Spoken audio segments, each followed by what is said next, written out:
Bwana, hatimaye sasa tunakwenda kutamatisha huu mzigo wa ICU Kill Me. Kwanza nikupe hongera kwa kuifuatilia mwanzo hadi mwisho, toka ICU Kill Me ya Dani mpaka kufika hapa tulipofika leo. Si mchezo. Tulianza na ICU Kill Me season 1, ikaja na season 2, baadaye ikaja ICU Kill Me chapter 1 mpaka leo chapter 6 sehemu ya mwisho, episode ya 18. Mimi naitwa Uncle J. Mzigo umetayarishwa na kuandaliwa na Edazaria G. Msulwa. Bwana, makofi mengi sana kwenda kwa Edazaria G. Msulwa, na ameniambia atakileta kigongo kingine kikali zaidi ya hiki. Alianza na simulizi ya X, akaja na simulizi ya Sin, moja kati ya simulizi ambayo naikubali muda wote. Lakini pia akaja na huu mzigo wa ICU Kill Me, na ameniambia kwamba kuna mzigo mwingine unakuja leo tunapokwenda kumaliza hii ICU Kill Me. Bwana, katika sehemu iliyopita kama utakumbuka vizuri, tulishia pale ambapo Lisa anapewa taarifa juu ya ugonjwa wa mtoto wake. Ana tatizo la leukemia. Itakuwaje?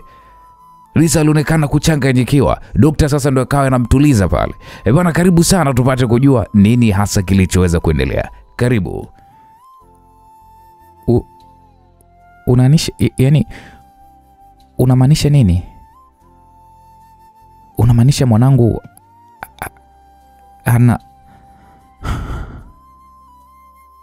ana saratani? Lisa alizungumza huku akimwagikwa na machozi. Dr. Robertson hakujibu kitu zaidi tu kumtazama Lisa aliyekuwa ameanza kupagawa.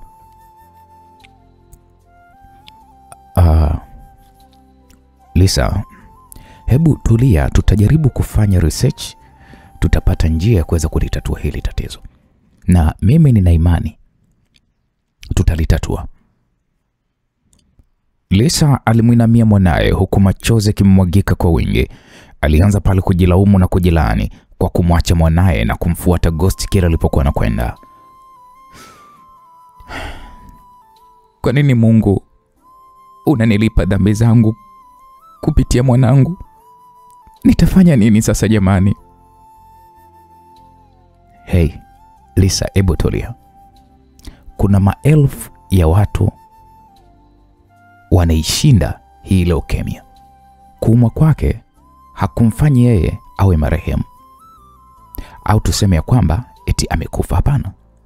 Tunatakiwa tufanye vipimo zaidi, vipimo ambavyo kwa namna moja ama nyingine vitatupatia mwelekeo wa kujua nini cha kuweza kufanya. Dr. Robertson alizungumza kwa msisitizo huku akijitahidi sana kumtuliza Lisa.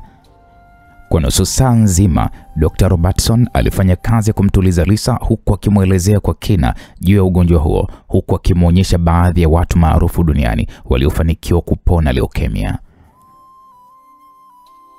Kwa hiyo mwanangu atakuwa kama huyu baba? Ndiyo.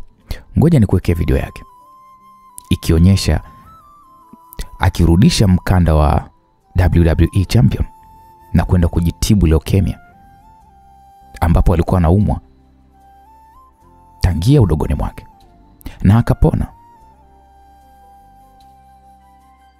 ikarudi tena ukubwani akajitibu, na huyu hapa sasa anapigana tena ulingoni. Nahitaji kumgoogle zaidi. Anaitwa nani? Anaitwa Roman Legend. Ni mpiganaji mieleka maarufu sana duniani. Unaweza kupitia taarifa zake na ukamjua kwa undani zaidi. Ila labda nikwambie kitu kimoja Lisa. Mimi nakuhakikishia, sawa, tutapambana kwa kadri niwezavyo kuhakikisha nafanya tafiti zangu kwenye hospitali zote kubwa duniani. Hospitali kubwa duniani za watoto na wagonjwa wa saratani, kwa tutapata tu njia ya kuweza kumtoa mtoto kwenye hili tatizo. Sawa, ninashukuru. Kuna mwalimu wangu mmoja alikuwa Japan, ni daktari bingwa sana wa saratani. Hivyo acha nitafute kwanza mawasiliano yake na kisha nitajaribu kuweza kumuuliza kwa kina na kisha tutapata jibu. Sawa. Je, kuna dawa kumpatia tukiwa tunaendelea kufanya research? Lisa alizungumza huku macho akiwa yamemuiva kweli kweli. Daktari akamwambia hapana. Hapana, kwa sababu hali yake sio ya kuogopesha sana. Kwa mimi nitajitahidi kuweza kuharakisha ili kupata uvumbuzi. Ila ngoja kwanza, mimi nina imani naweza nikapata namba ya mwalimu wangu. Dr. Robertson alitoa pale simu mfukoni mwake na kisha alianza kuikagua. Okay, hii hapa namba yake ya Japan. Unaweza kuiandika, ni namba yake mkononi na huwa wanayo watu wachache sana. Dr. Robertson alimtajia Lisa namba hiyo na kisha akainakili katika simu yake. Kwa hiyo yeye anazungumza Kiingereza huko Japan? Yeye ni Mtanzania ila alifanikiwa tu kuishi kule na kupata mafanikio makubwa akiwa kule Japan. So naweza nikampigia hata sasa hivi? Ni saa 1 asubuhi sasa. Hebu acha nimpigie kwa WhatsApp kisha nawe utampigia. Sawa, nisaidie kwenye hilo Dr. Robertson alipiga simu na kwa bahati nzuri simu kweli ilionekana kuanza kuita. Roba. Mama, shikamo. Marhaba, kwema. Kwema mama, za kwako? Mimi namshukuru Mungu ninapumua. Alfajiri yote hii kunipigia simu sio kawaida yako? Alfajiri sasa hivi kwa huko Tanzania ni saa 1 asubuhi. Naamini huko ni saa 7 mchana. Hapana, mimi niko Tanzania. Mama, kweli? Ndiyo, nipo Tanzania. Najua unataka kuniuliza swali. Kwani kati ya wanafunzi wangu wenye maswali mengi, wewe ni mmoja wapo. Ni kweli mama, leo nina kesi ambayo sijawahi kukutana nayo. Kuna mtoto hapa wa miezi 7 ameletwa kwa hapa hospitali na vipimo vinaonyesha kwamba ana tatizo la leukemia. Mungu wangu. Ndiyo mama. Na kama hutojali ni kuombe tukutane au uje hapo hospitalini, mimi na imani kwa uwepo wako utaweza kufumbua jibu. Hebu nitumie jina la hospitali. Ni na jina lako unalolitumia. Sitopenda nikifika hapo nianze kuuliza maswali. Sawa mama, mimi nitakusubiria. Kwa kweli umenipa heshima kubwa sana mama. Nakuja kwa sababu unajua watoto siku zote ni mali ya Mungu. Na huo umri wake wa miezi 7 inasikitisha sana. Ni kweli mama. Basi sawa, na imani hadi saa 4 nitakuwa nimeshafika hapo. Hakuna shaka mama. Kweli Dr. Robertson alikata simu huku akiwa amejawa na furaha mno.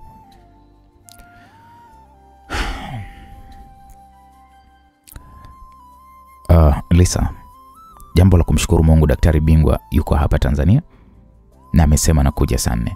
Kwa ni bahati iliyoje. Kiukweli nitampa kiasi chochote cha pesa atakachohitaji. Sidhani kama yupo kwa ajili ya pesa. Unajua amefanikiwa sana kiuchumi kwa kiwango cha hali juu. Hivyo sidhani kama atahitaji pesa yoyote. Sawa, acha tuone itakavyokuwa. Ngoja niwasiliane na mdogo wangu nimueleze juu ya hili, kwa maana ya kwamba nilivyotoka mimi sikubeba hata pampers za mtoto. Okay, sawa, kuna shida. Lisa alitoa simu yake katika pochi na kisha akampigia Linda. Linda. Bado tumelala? Vipi kwani? Mtoto anaumwa na niko hospitali, nimepumzishwa.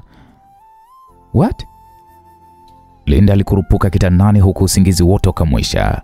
Lisa akamwambia ndio hivyo. Mwambie baba pamoja na mama pia. Sawa dada Lisa, tunakuja sasa hivi. Wanasema kwani anaumwa nini? Nyinyi njooni mtajua huku na kutumia jina la hospitali. Sawa. Lisa alikata simu. Lisa, ni vyema kama baba wa mtoto ungewasiliana naye pia kumjuza hili. Kweli, naweza kumwacha nikazungumza nje ofisi, si ndio? Bila shaka.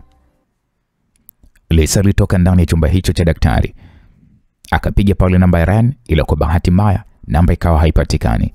Alitafuta namba ya Naima na akaipiga nayo, lakini kwa bahati mbaya nayo pia namba ya Naima ikawa haipatikani. Labda atakuwa kwenye majukumu. Acha nimtumie ujumbe wa WhatsApp atauona.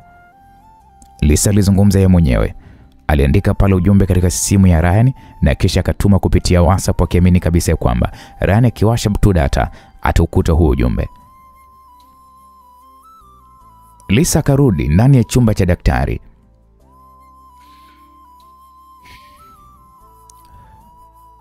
Nilipaswa kuweza kutoka saa 2 asubuhi. ila sasa kutokana na hii dharura iliyojitokeza, basi nitaendelea kuwapa ofisini. Usijali dokta, mimi nitakulipa kwa hapo ulipoweza kupoteza muda wako. Usijali dadangu. Unajua sio kila kitu kinahitaji tu pesa mbele, hapana. Mimi sihitaji malipo. Dr. Robertson alizungumza huku akiwa na tabasamu. Majira ya saa 2:20, Linda aliweza kuingia ofisini hapo akiwa ameongozana na mama yake.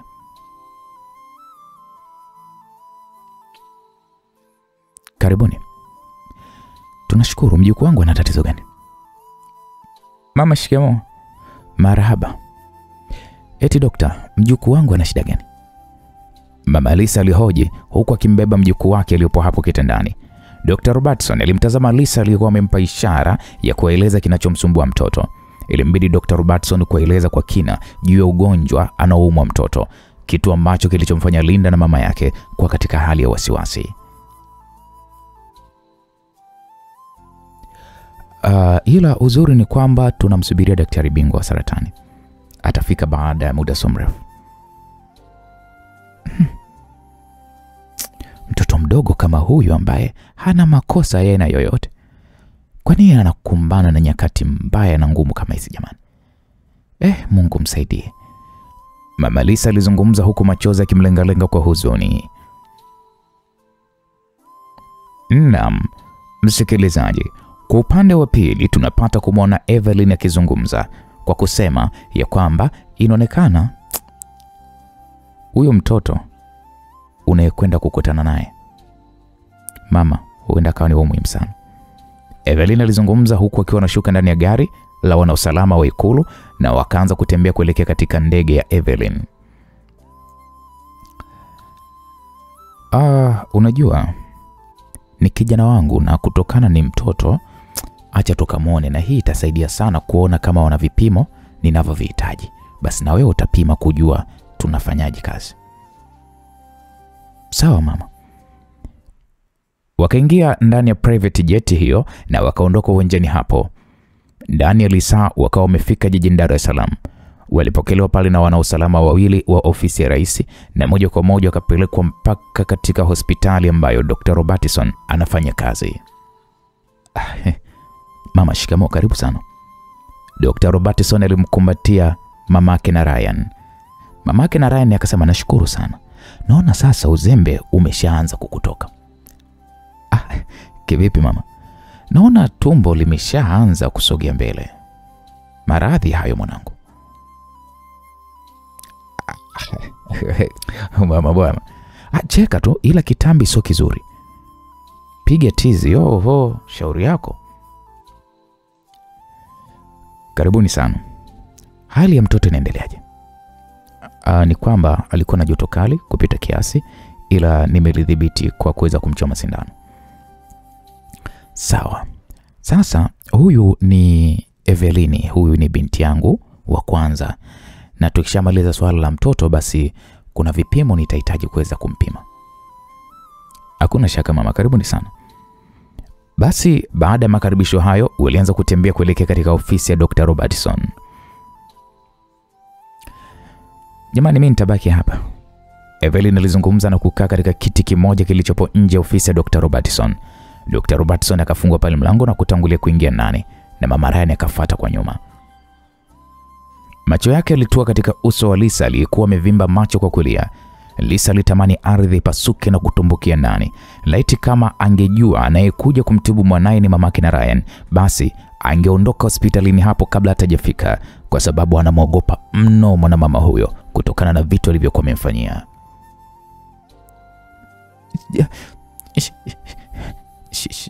Shikamoo. Lisa alizungumza kwa kigugumizi kizito kweli kweli.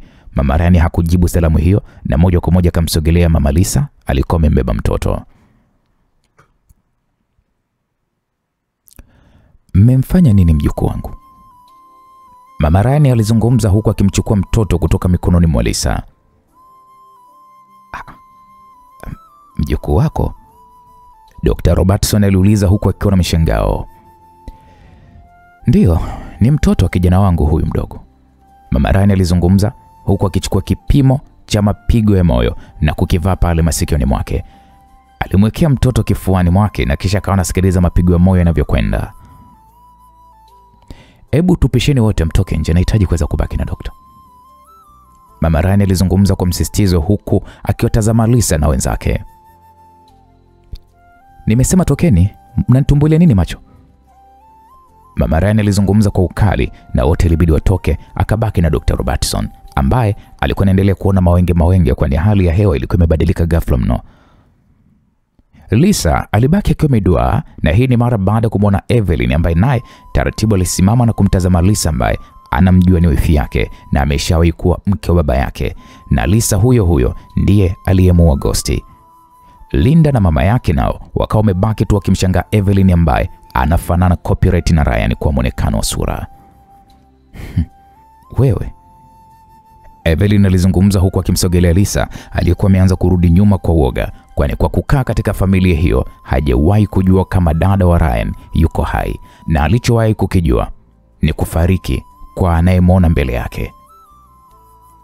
Anayeumwa huko ndani ni nani, mwanao? Ndio. Evelyn alimtazama Lisa kuanzia juu hadi chini. Usiogope, mimi sio mtu mbaya, mimi mtu mzuri tu. Naitwa Evelyn, ni dada wa kwanza wa Ryan. Evelyn alizungumza huku akitabasamu. Dada wa kwanza? Linda alibabaika katika kuuliza swali hilo, na Evelyn akasema ndio, mimi ni dadake na Ryan. Evelyn alijibu huku akiwa amejawa na tabasamu usoni mwake. Sasa kule ndani, mamake na Ryan alikuwa anamwambia dokta, hebu turudie tena kumfanya vipimo. Sawa madam. Toka umemchoma sindano amemka? Saa 12 alikuwa yuko macho na mama yake amemnyonyesha tena na akarudi kulala. Hapo ikawa lazima kurudia tena vipimo vya mtoto wa Lisa, na baada ya muda majibu yakatoka yale yale. Sasa kuna dawa inabidi nikampatie, zitasafisha hili tatizo. Ila sasa italazimu kwenda Japan. Sawa madam. Na jambo la kumshukuru Mungu ni mjukuu wako, kwa na imani kwamba hakuna kitu kibaya ambacho kitatokea. Inakuwaje apate jambo baya? Hebu niamini. Hebu niitia hao wapuuzi niongee nao. Ila madam, naweza nikakuuliza. Robertson, najua unataka kujua hawa ni kina nani na imekuwaje kufika hapa, si ndio? Ndio madam.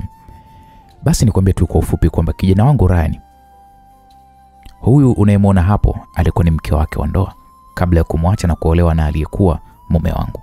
Naamini kwenye mitandao huko uliona rais kamoa mkwe wake. So kuna jingine hapo la kuuliza? Hakuna madam. Okay. Sawa, hebu waite. Mama Ryan alikaa kwenye kiti cha Dr. Robertson. Lisa, Linda, mama yao pamoja na Evelyn waliingia ndani ya ofisi ya daktari huyo. Jamani, katoto kazuri, Evelyn alizungumza huku akielekea kitandani, akambeba mtoto wa Ryan. Anafanana kabisa na baba yake jamani. Hebu naomba tusikilizane. Mamake na Ryan alizungumza huku akimtazama Lisa usoni mwake.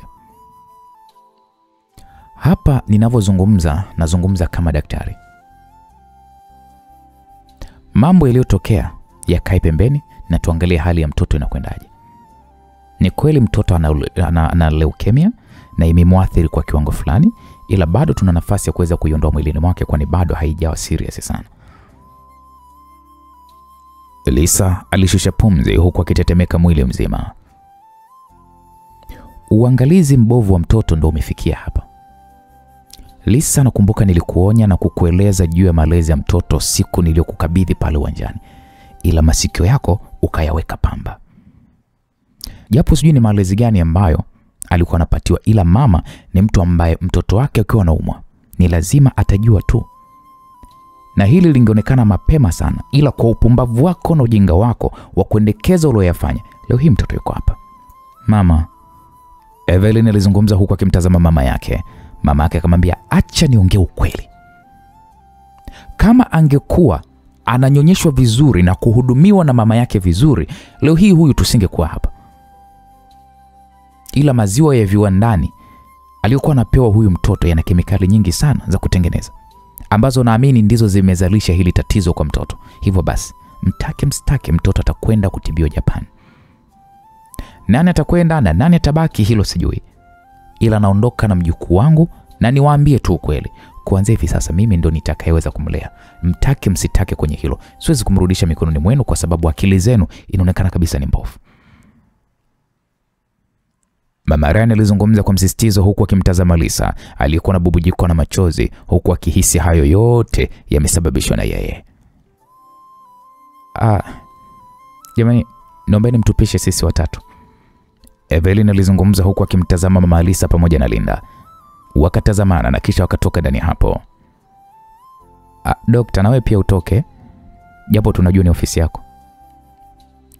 Hakuna shaka dada. Dr. Robertson akatoka. Lisa, kaa hapo, Evelyn alizungumza na Lisa akakaa katika kiti. Mimi natambua nimeingia kwenye maisha yenu pasipo kuwatambua kwa undani, kutokana na maisha ambayo kwa bahati mbaya niliishi. Najua mmekoseana kwa kiwango ambacho ni kikubwa, na ni haki ya kila mama duniani kuumia pale anapoona mwanae mpendwa anateseka kwa jambo fulani au kuteswa na jambo fulani. Waswahili wana msemo wao, funika kombe mwana haramu apite. Na useme mwingine unasema, yaliyopita si ndwele, tugange yajayo. Mama, unamjua mwanao wa udogoni, ila wa hapo ukubwani kuna baadhi ya vipande vyake vya maisha huvijui. Labda ni kutokana na maisha mliweza kuyapitia na kutokana na changamoto 2-3. Ila mama, ukweli ni kwamba Ryan, unajua, alichangia kwa kiwango kikubwa cha 70% kuharibu maisha ya Lisa. Japo unaweza kusimama upande wa Ryan kwa sababu ni mwanao, ila linapokuja swala ukweli, tuache ukweli usimame. Ryan mama ni malaya. Na kweli kipindi Lisa anafikia hatua ya kuhadaika kwa Ghost, Ryan alimpa mimba binti moja hivi, sijui walikutana wapi, ila ni miongoni mwa watu waliofariki kwenye shambulizi la magaidi nyumbani kwa mzee Max. Na kingine ni kwamba huyu Lisa aliendewa hadi kwa waganga na Ghost kwa ajili ya kuharibu tu ufahamu wake, na ndio maana ufahamu wake ulipoweza kurudi aliamua kufanya kitu kile alichokifanya kwa Ghost. Kama angekuwa na mapenzi ya kweli kwa Ghost, basi asingemfanya vile alivyomfanya Ghost. Hivyo linapokuja kwenye swala la usawa, mama huyu apewa usawa, yani apewa usawa kama mama wa mjukuu wako na pia ni mkweo. Lisa, mimi na Ryan tumetoka tumbo hilo moja. Nimemwachia mimi ziwa na ni mdogo wangu. Familia yetu hapo katikati unaweza kusema kwamba ilipitia kipindi cha maigizo, ila ukweli ni kwamba ilikuwa ni katika mvurugiko. Na ndio maana unaweza kuona kwamba watu waliokufa wengine wamerudi na kuwa hai. Mama, sasa hivi tuangalie afya ya mtoto na tuungane kama familia.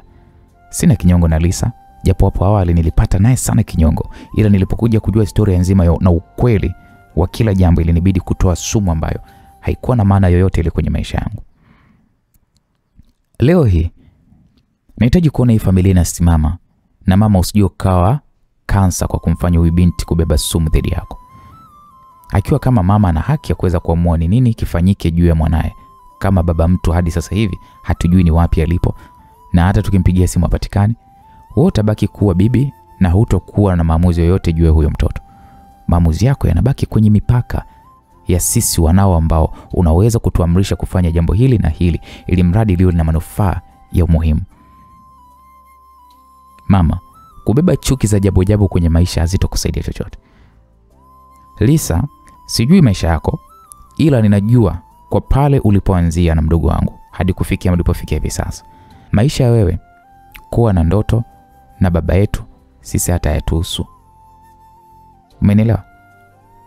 Ndiyo.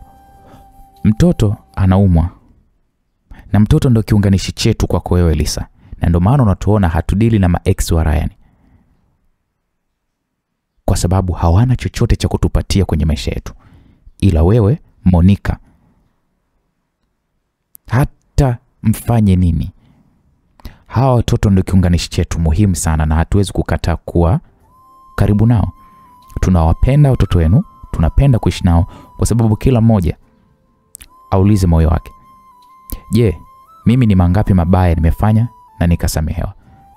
Kama umesamehewa basi fungua moyo wako kusamehe yaliyopo mbele yako. Mama, msamehe Lisa. Lisa pia hebu msamehe mamangu kwenye kila jambo mlilokwaruzana, kwani ni moja ya maisha ambayo kimsingi yanahitaji amani na mambo mengine yaweze kuendelea. Unajua, kuumwa kwa huyu mtoto imepelekea leo hii sisi tuwe hapa. Na kama ingekuwa sio yeye kuumwa, hii nafasi ya kusameheana na hisi singeweza kuwepo. Sijui tunaelewana?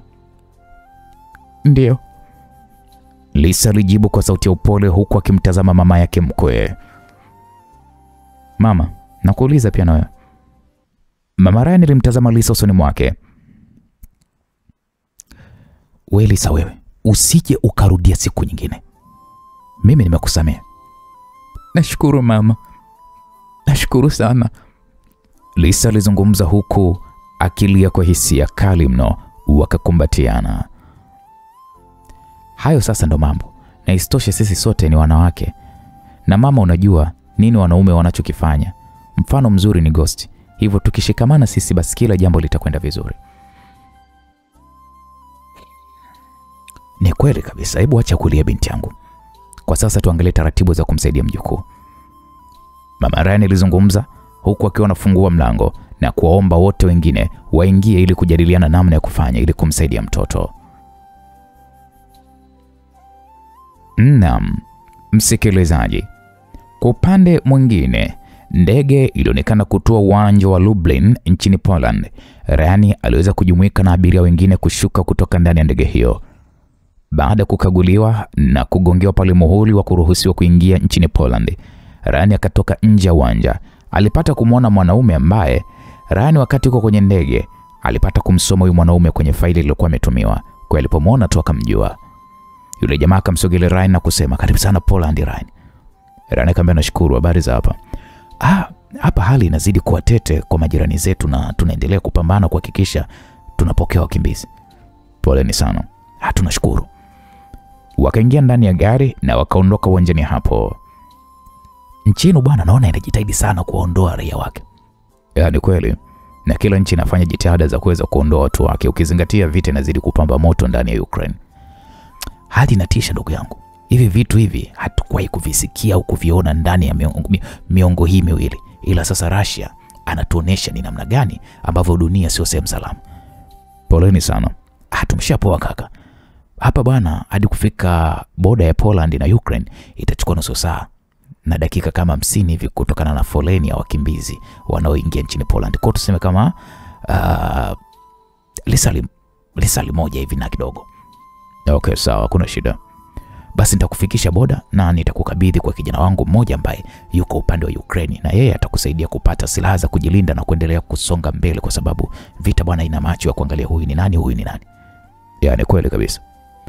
Vipi, umeshaikuwa kwenye uwanja wa vita kama hii inayoendelea? Ndio. Hapana. Ila kuwa kwenye mstari wa kifo sio mara moja wala sio mara mbili. Nimekuwa kwenye huo mstari wa kifo na nimepambana na hadi leo hii niko hapa. Nashukuru tu Mungu kwa sababu aliniwezesha kwenye hilo. Bro, hongera sana. Hadi serikali yako bwana imekutuma, inaonyesha kabisa wewe sio mtu wa mchezo. Muda mwingine nakulazimu tu kuweka maisha yako hatarini kwa ajili ya wachache. Ni kweli kabisa bro.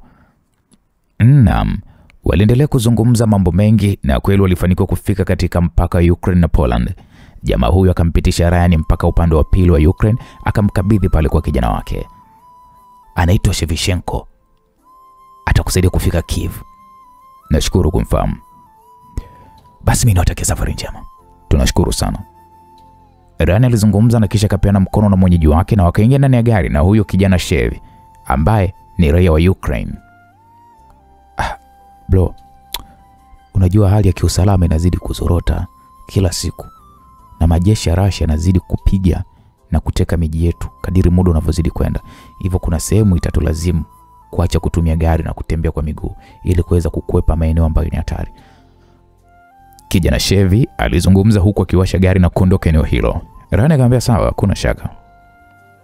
Rani alizungumza huku akiweka magazini za kutosha kwenye koti alilokuwa amelivaa ambalo alikuwa amepewa na mzee Max. Ila ni bado hawajaingia Kivu, si ndio? Bado. Unajua sio rahisi kwa sababu ya upinzani mkubwa ambao unatokea kwenye mji huo. Majeshi yote ya serikali yapo kwenye huo mji kuhakikisha kwamba unalindwa hadi tone la mwisho, kwa sababu endapo Russia atachukua huo mji ina maana kwamba ndo tumeshashindwa vita. Kijana Chevy alizungumza huku akionyesha kuwa na morali ya mapambano kwa ajili ya nchi yake. Unajua kaka, Russia ni mbwa mkubwa sana.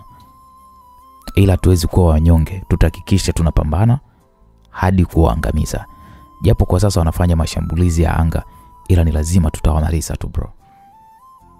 Chevy alizungumza huku machozi yakimlengalenga. Rani alitazama majengo na maeneo mbalimbali namna ilivyokuwa imeharibiwa kwa makombora, huku njiani wakipishana na magari ya raia waliokuwa wanakimbia nchi yao, huku raia wengi wakitembea kwa miguu wakiwa wamama pamoja na watoto. Rani alijikuta akiwaonea huruma, kwani maisha yao yamebadilika kwa kiwango kikubwa na wanakimbia nchi ambayo wamezaliwa.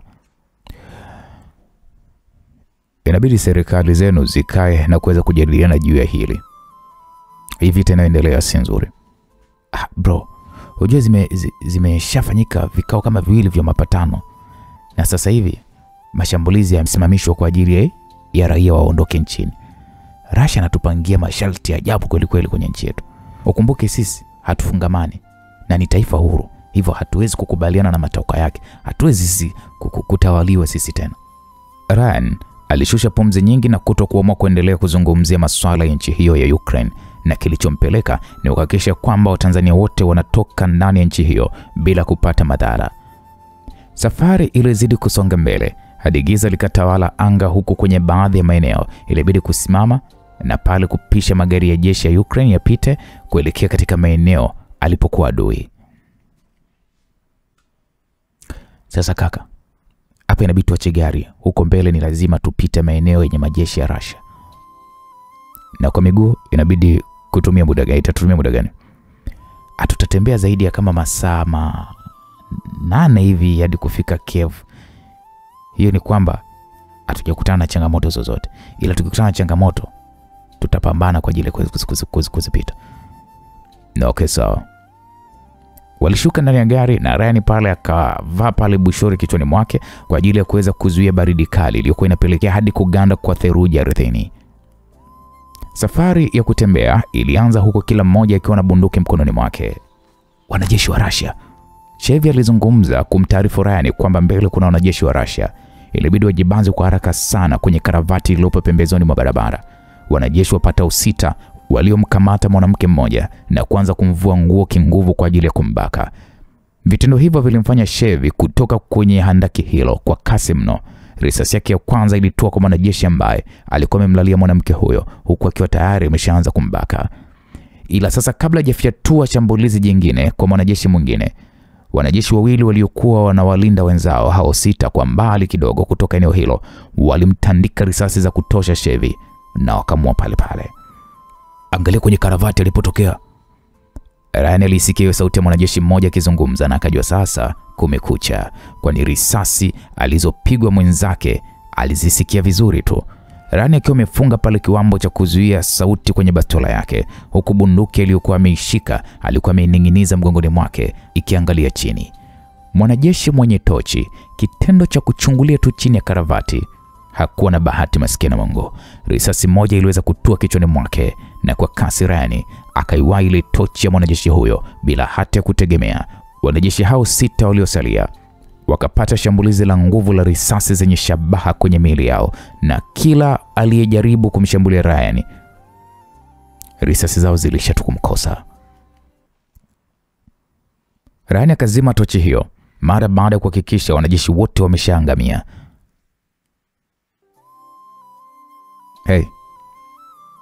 Hey. Ryan alizungumza kwa kimtazama msichana aliyelala chini huku akitetemeka na nguo zake zikiwa zimechanwa. Baby, uko salama? Ryan alizungumza na kumsogelea Chevy ambaye alionyesha kabisa kutokuwapenda wanajeshi wa Russia, na hata shambulizi alilolifanya alifanya kwa hisia na hakulifanya kwa umakini. Pumzika kwa amani dogo. Umekufa kwa ajili ya nchi yako. Rani alizungumza huku akisimama na kisha alimtazama dada aliyokuwa amekaa chini. Wewe, unaweza kuondoka, hili eneo ni hatari. Rani alizungumza kwa Kiingereza. Akamvua mwanajeshi mmoja nguo zake na akamvalisha mwanadada huyo, kwani baridi iliyokuwa inampiga ni hatari vibaya mno. Nashukuru. Msichana huyo alizungumza huku akitetemeka. Rani alitoa chupa ya maji kwenye kibegi alichokuwa amekining'iniza upande wa kushoto pamoja na paketi ya biskuti akampatia. Akamwambia hakikisha unaondoka nchini salama. Sawa. Rani ilibidi kutoa pale simu mfukoni mwake na akatazama ramani ya eneo alipokuwa ni wapi na anapotakiwa kwenda ni wapi. Yule msichana akamuuliza, unaelekea wapi? Akamwambia Kiev. Sidhani kama utafika salama. Maelfu ya watu wanaokimbia huo mji. Hata mimi nimekimbia kutokea huko. Na okay, sawa, usijali. Uendelee na safari. Ni hatari na uhakikishe kwamba hayo mavazi huko mbeleni unakuwa nayo makini, kwani unaweza kushambuliwa na wanajeshi wa Ukraine. Sawa, kwa hilo lifanye sitokusahau. Usijali. Rani hakuwa na muda wa kupoteza wala kusikitika kwa kumpoteza mwenyeji wake. Kutokana na ramani nzima ameshaimeza akilini mwake na kujua ni namna gani anaweza kufika Kiev. Alisonga mbele huku wakati huu akitembea kwa umakini na wakati mwingine ikimlazimu kukimbia, kwani lengo lake ni kuhakikisha anafika katika mji mkuu wa Kiev mapema haraka iwezekanavyo. Come on, shit. Rani alijikuta akiwa katikati ya mtaa ambapo mapigano na wanajeshi wa Ukraine na Russia yakifanyika kwa nguvu kubwa mno, huku mwanga wa risasi zinazotoka kwenye bunduki zao ilikuwa ikionekana, na hii ni kutokana na giza lilokuwa limetawala eneo hilo. Rani akajificha kwenye moja ya gereji huku mkononi mwake akiwa na bastola akisikilizia upande upi unaweza ukashinda. Alitoa simu yake mfukoni, akaingia kwenye ramani na kuangalia ni muda na umbali gani uliosalia kufika mji wa Kiev. Akairudisha simu mfukoni mara baada ya kugundua ni kilomita kama 2 tu ndipo zimesalia kuingia katika mji mkuu wa Kiev, na wanajeshi wa Russia wamekutana na kikwazo kikubwa cha wanajeshi wa Ukraine wanaopambana kwa hali na mali kuhakikisha ya kwamba wanajeshi hao hawaingii katika mji wao huo mkuu wa Kiev, ambapo ndipo kwenye makazi ya raia wengi pamoja na rais. Sasa wajinga, mbona watanichelewesha? Rani alizungumza huku akiziona pande zote mbili zinavyoshambuliana, kwani kwa eneo alipo kulikuwa kuna mwinuko unaomwezesha kuona wanajeshi wa Russia na wanajeshi wa Ukraine. Hapa nikisubiri papambazuke nitakamatwa. Rani alizungumza huku akitazama saa yake mkononi. Yalikuwa imesalia masaa kama 4 kabla hakujaweza kupambazuka. Alichomeka bastola kinoni mwake na kisha akachukua pale bunduki kubwa aliyokuwa amening'iniza mgongoni mwake, huku akiwa amevalia mkanda wa bunduki hiyo yenye lenzi ambayo inamsaidia kulenga shabaha vizuri kabisa. Akafunga kiwambo cha kuzuia sauti ya risasi, akaelekeza upande ulipokuwa wanajeshi wa Russia. Akaona wakiwa wanarudi nyuma kwa kushindwa mapambano hayo. Akaigeuzia upande wa wanajeshi wa Ukraine, akaona namna wanavyopambana kusonga mbele kumrudisha adui yao nyuma. Rani akapata upenyo wa kuondoka eneo hilo bila hata wanajeshi wa Ukraine kumuona, na alizidi kusonga mbele na safari yake. Hapo kwa mara kadhaa alijikuta amechoka, ila kutokana na kwamba yupo kazini, basi kuchoka kwake haikuwa na nafasi. Saa 10 usiku alifika katika ubalozi wa Tanzania. Akaambiwa pale, weka silaha chini. Wanajeshi wanaolinda ubalozi huo walimwamrisha Ryan na akatia amri hiyo huku akiwa na muliko na tochi kubwa. Alichoma bastola yake na kisha kaiweka chini. Akaambiwa jitambulishe kabla tuja kupiga risasi. Mwanajeshi huyo alizungumza kwa ukali na sauti kubwa na kumfanya Rani pale kutoa hati yake ya kusafiria na kisha akawaonyesha. Akamwambia narudia, jitambulishe kabla sija kupiga risasi. Mwanajeshi alizidi kusisitiza japo tayari Ryan alishaonyesha hati yake ya kusafiria inayoonyesha kwamba ni Mtanzania, ila sasa mwanajeshi huyo alihitaji kupewa jina na sio kitambulisho, japo kitambulisho kina jina. Mfungulieni. Naam. Sauti hiyo ilisikika kwenye earphone aliyoivaa mwanajeshi aliyekuwa ameelekeza bunduki kwa Ryan, na sauti hiyo ilikuwa imetoka kwa mkuu wake wa timu hiyo ya wanajeshi wa nchini Tanzania wanaolinda ubalozi wa Tanzania nchini Ukraine. Ingia. Ryan akaokota pale bastola yake na bunduki yake na kisha kaelekea ndani ya geti kubwa la ubalozi huo. Karibu sana Ryan. Tumepokea taarifa yako kutoka Ikulu nchini Tanzania, na pia tutake radhi kwa hiki kilichojitokeza. msijali, kwa hali jinsi ilivyo, hata kama ni mimi ningefanya mlichoweza kukifanya. Nashukuru sana. Naitwa Captain Lubeleje, ndio kiongozi wa timu hii ya wanajeshi tunaolinda hapa. Nashukuru kukufahamu. Karibu sana ndani. Umewahi sana, tofauti na vile tulivyotarajia, kwa maana kwamba tuliamini utachukua hata siku 3 kuweza kufika hapa. Hapana, misheni yangu ni kuja kuwaondoa nchini hapa kwa sababu hakuna ndege inayotua kwenye hii nchi. Vipi, mko salama? Rani alizungumza huku akitembea kwenye ngazi za kupandisha gorofani. Kusema ule kweli, tunamshukuru Mungu kwa kweli. Japo machafuko yanazidi kuendelea, ila hayajafika mji mkuu. Huko nilipopita panatisha sana. Watu wengi wameuawa, majengo mengi yamelipuliwa. Hivyo sidhani kama kutakuwa kuna namna nzuri ya kuweza kuwaondoa wafanyakazi wa ubalozini. Rani alizungumza huku Captain Lubeleje akigonga mlango pale wa ofisi ya balozi. Akaambiwa ingia, na kweli wakaingia. Mheshimiwa balozi aliyetumwa na rais kutoka nchini Tanzania amefika. Karibu sana Ryan. Nashukuru sana Mheshimiwa balozi. Shikamoo. Marhaba, umewahi sana kwa kweli kufika, tofauti na vile tulivyotarajia, kwa sababu nchi ipo chini ya mashambulizi makubwa sana ya anga. Mheshimiwa, unajua jambo la kumshukuru Mungu, nilitembea kwa sababu ilifikia hatua hakuna eneo la kuweza kupitisha gari. Ni mashambulizi ya risasi na ilibidi niondoe vizuizi kwa kuwa baadhi ya wanajeshi ambao walikuwa ni kikwazo cha safari yangu. Hujaonekana kweli? Hapana, kazi yangu siku zote ninaifanya kwa umakini wa hali ya juu sana. Afadhali, kwa maana kwamba ingeleta matatizo ya kidiplomasia.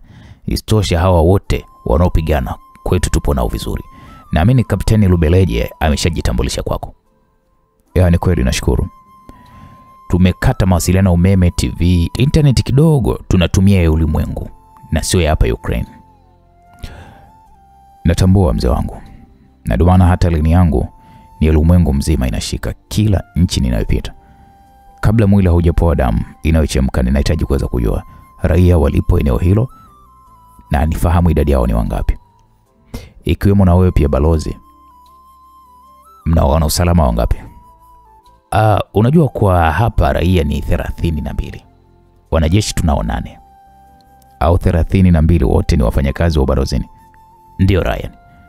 Wanafunzi wangapi?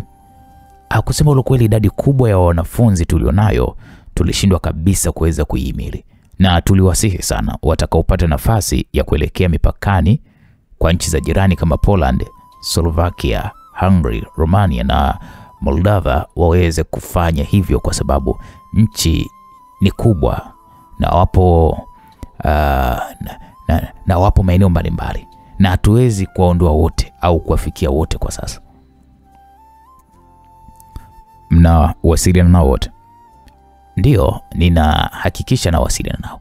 Unajua kuna baadhi wamekwama kwenye vituo vya reli na wanakutana na changamoto za ubaguzi kwa sababu ya hawa wa Ukraine wenyewe wanahitaji kukimbia nchi yao, na mara kadhaa wanatutumia video zikionyesha namna askari wakiwazuia kuingia ndani ya treni hizo zinazotoka ndani ya nchi yao.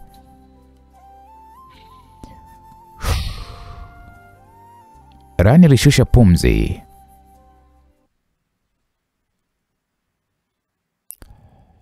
Naamini kuna umoja umewekwa wa hawa wanafunzi kuhakikisha wanapata taarifa zilizo kamili, au wanapashana habari kwa wale waliofanikiwa kuweza kutoka ndani ya nchi, si ndio maana? Ndio, ni kweli kabisa. Waliomo ndani ya nchi hadi sasa hivi ni wangapi? Na waliotoka kwenye hiyo mipaka ni wangapi? Hebu ngoja kwanza, ngoja.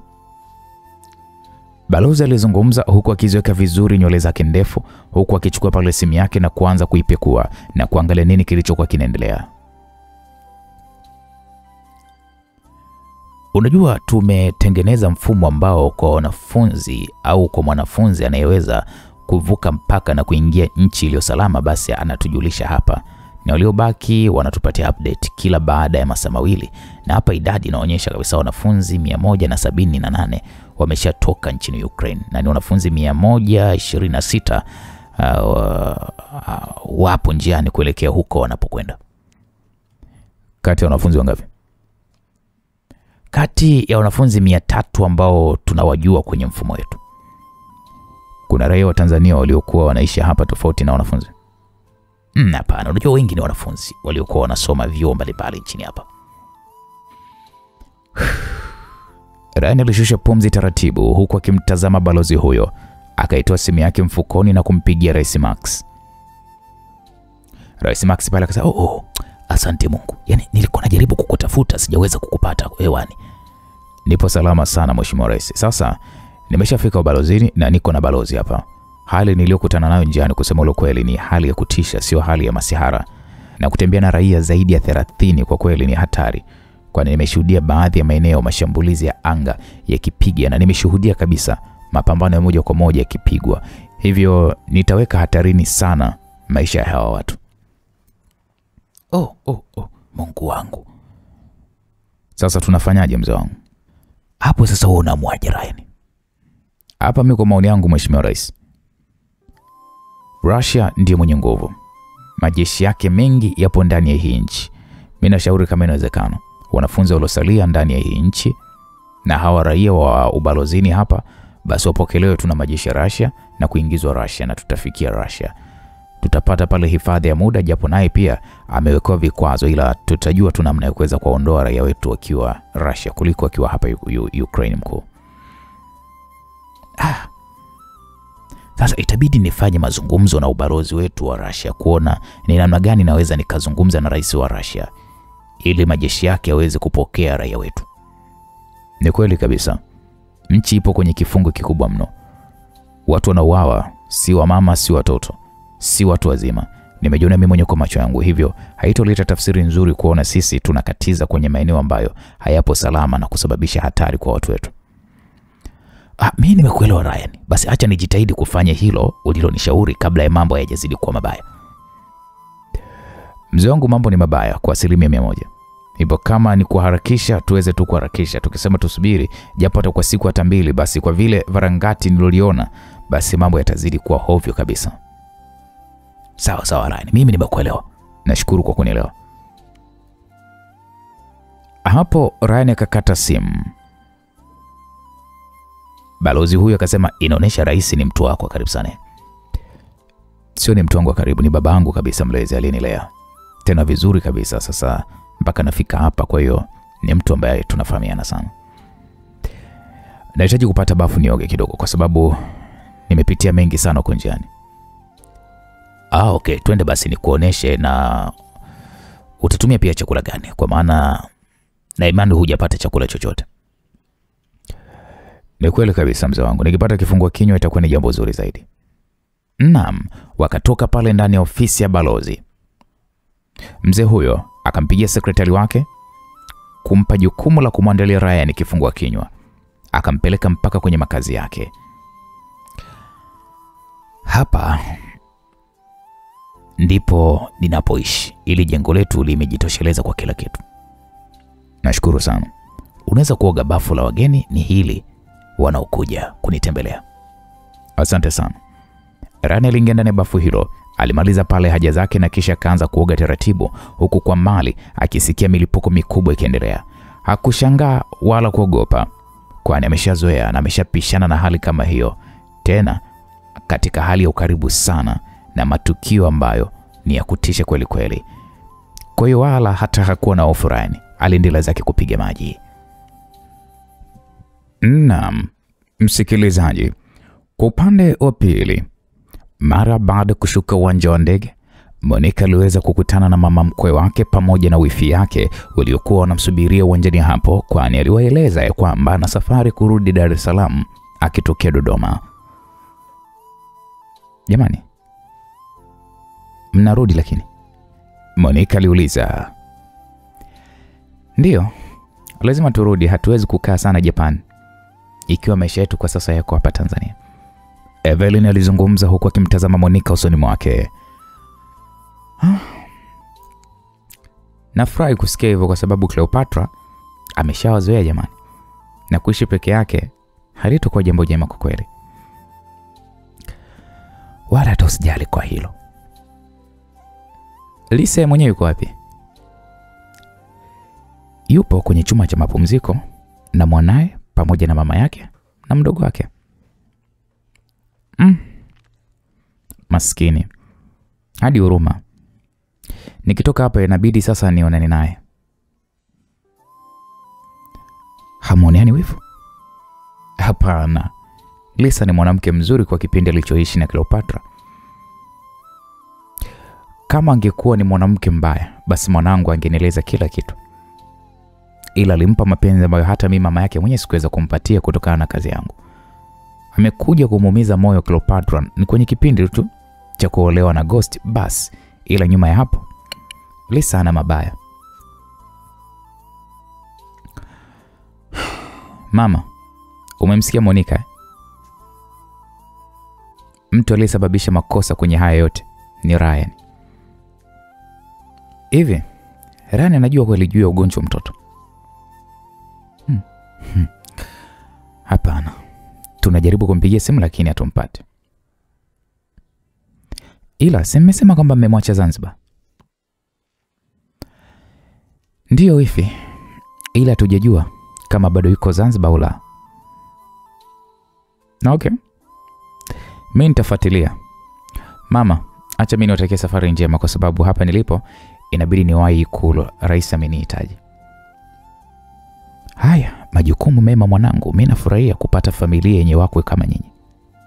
Asante mama. Monica akakumbatiana na mama yake, wifi yake.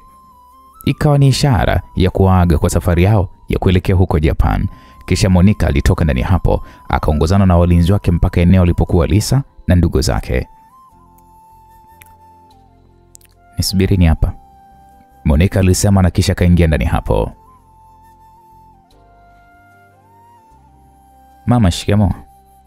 Marahaba Monica. Hey Lisa. Vipi Monica? Salama.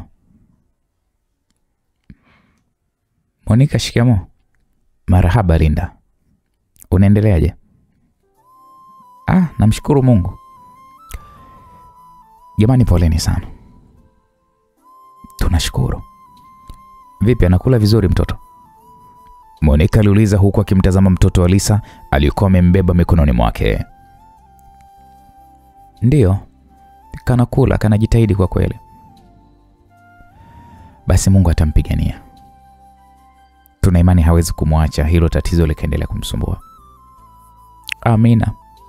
Vipi mwanangu Cleopatra? Cleopatra anaendelea vizuri na nimemwacha Dodoma. Maskini, nina hamu ya kukutana naye japo niongee naye na kumwomba msamaha na kumuelewesha kwa yale yaliyotokea. Lisa, hakuna haja kufanya hivyo. No, ana haki ya kujua kila kitu. Nimemuumiza Cleopatra na hisi machozi yake ndio ananihukumu mimi. Lisa alizungumza huku machozi yakimlengalenga. Monica akasema, wala tusiwaze hivyo Lisa. Tambua kwenye maisha kila jambo hutokea kwa sababu ambazo muda mwingine watu watakuchukulia ni mbaya, ila mwisho wa siku kila mmoja au kila jambo litakwenda kuisha. Hivyo kuwa na amani na nitajitahidi sana kumuelewesha Cleopatra kwa sawa hakikisha kwamba hali ya mtoto inakuwa salama. Acha kuwaza mambo mengine. Sawa Monica. Naomba ukimwona babake umueleze hili linaloendelea. Nimeongea naye jana usiku akaniambia kwamba yuko hapa Dar es Salaam. Ila nimejaribu kumpigia simu na kumtumia message ila kwa bahati mbaya hapatikani. Usijali Lisa, nitawasiliana naye na nitampatia taarifa. Utakapohitaji chochote Lisa, hebu niambie na niko hapa kwa ajili yenu. Nashukuru sana Monica. Wewe ni mwanamke ambaye sijawahi kuona una roho ya upendo ulionayo kama wewe. Usijali, Mungu awatangulia. Amina. Monica akaagana nao na kisha alitoka ndani hapo. Monica alielekea uwanja wa ndege na kuingia katika helikopta ya makamu wa rais. Ilimpeleka moja kwa moja hadi uwanja wa helikopta wa Ikulu. Alipokelewa pale na katibu mkuu kiongozi. Akaongozana nao hadi ofisini kwa mheshimiwa rais. Monica, karibu sana. Nashukuru mheshimiwa rais. Shikamoo. Marahaba. Katibu mkuu, hebu naomba tupishe mara moja. Sawa mheshimiwa rais. Katibu mkuu kiongozi alitoka ndani hapo.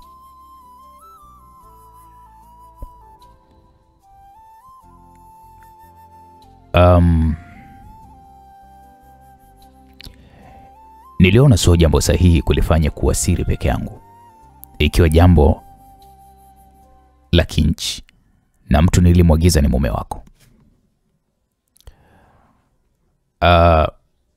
Nimemtuma Ryan nchini Ukraine na aliondoka takribani masaa 20 yaliyopita, na jambo la kumshukuru Mungu ni kwamba amefika katika ubalozi wetu salama salamini.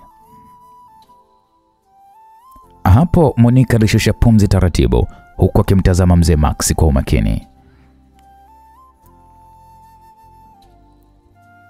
Misheni niliyomwagiza ni kwenda kuhakikisha anawaondoa Watanzania wote waliopo nchini Ukraine.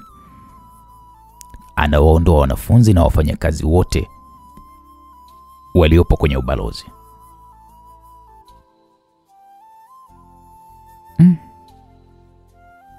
Sasa anawaondoaje? Sija kuelewa.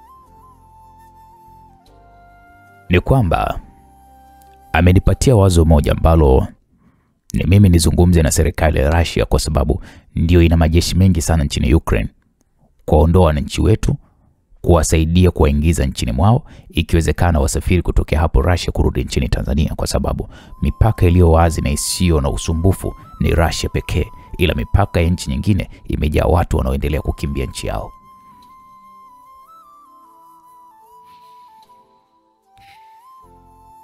Nimekuita wewe kwa sababu najua una mahusiano mazuri sana na waziri mkuu wa Russia. Unaweza kuongea naye na tukapata connection ya rais moja kwa moja. Okay. Acha nijaribu kisha tuone jinsi itakavyokuwa. Kwa sababu niliona sio busara kumtuma balozi wetu nchini Russia kwenye swala kubwa na zito kama hili. Sasa inabidi wewe kama wewe kiongozi wa nchi uzungumze na rais moja kwa moja. Mimi naamini mnaweza mkajadiliana kwenye hili, na isitoshe tuna mahusiano nao mazuri, na pia hatujapiga sikura yoyote kwenye kikao cha juzi. Una uhakika atanisikiliza? Siwezi kujibu hilo moja kwa moja, au yani siwezi kusema ndio au hapana, ila ni vyema kwanza kuwasiliana naye yeye mwenyewe. Uongee naye, haijalishi ni nini atakujibu, ila tu ni heli kujaribu na kukataliwa kuliko kutokujaribu kabisa. Sawa, acha tuandae basi mazingira. Ila kuna tatizo. Tatizo gani? Hoja mtoto wa Lisa anaumwa na leukemia, na nimetoka kuwaona uwanja wa ndege, wanaelekea nchini Japan kwa ajili ya matibabu. Wanaongozana na mama mkwe na wifi, hivyo tufanye tunayofanya, ila Ryan inabidi aelewe hali ya mtoto, kwa sababu hatujui huko alipo kama atatoka salama ama la. Monica alizungumza kwa sauti ya upole na kumfanya mzee Max kwanza ashushe pumzi taratibu, kwani ugonjwa huo ni hatari sana unaowapata watoto wadogo, kwani wengi wao waliougua ugonjwa huo walipoteza maisha. Kama hili swala analishughulikia mama yake, sidhani kama kuna haja kumweleza Ryan. Kwa sasa acha kwanza shughulike na kile kilichompeleka nchini Ukraine, na baada ya hapo basi tutamweleza. Unajua namjua Ryan. Ni mtu ambaye linapokuja swala la malezi ya watoto wake anapenda sana apewe taarifa. Kama utampatia taarifa mimi nitampatia. Sawa, kama ni hivyo ni sawa. Taratibu za kuwasiliana pale na viongozi nchini Russia zilianza, na kwa bahati nzuri Rais Max akapata pale nafasi ya kuzungumza na rais wa Russia kwa video call. Kwanza mimi niseme na kushukuru sana kwa nchi yako kupiga kura yoyote kwenye kikao cha UN. Ni jambo zuri, kwa sababu hatujaona haja ya sisi kuwatenga washirika wetu, na tunapenda ikiwezekana muweze kukaa chini na Ukraine mkayamaliza haya yanayoendelea. Sasa unajua muda utakapofika tutayamaliza. Ndio Mheshimiwa Rais, nakusikiliza. Naona umenipigia simu. Bana, ni kuhusiana kwamba mimi wananchi wangu wamekwama kwenye nchi ya Ukraine pamoja na viongozi wangu.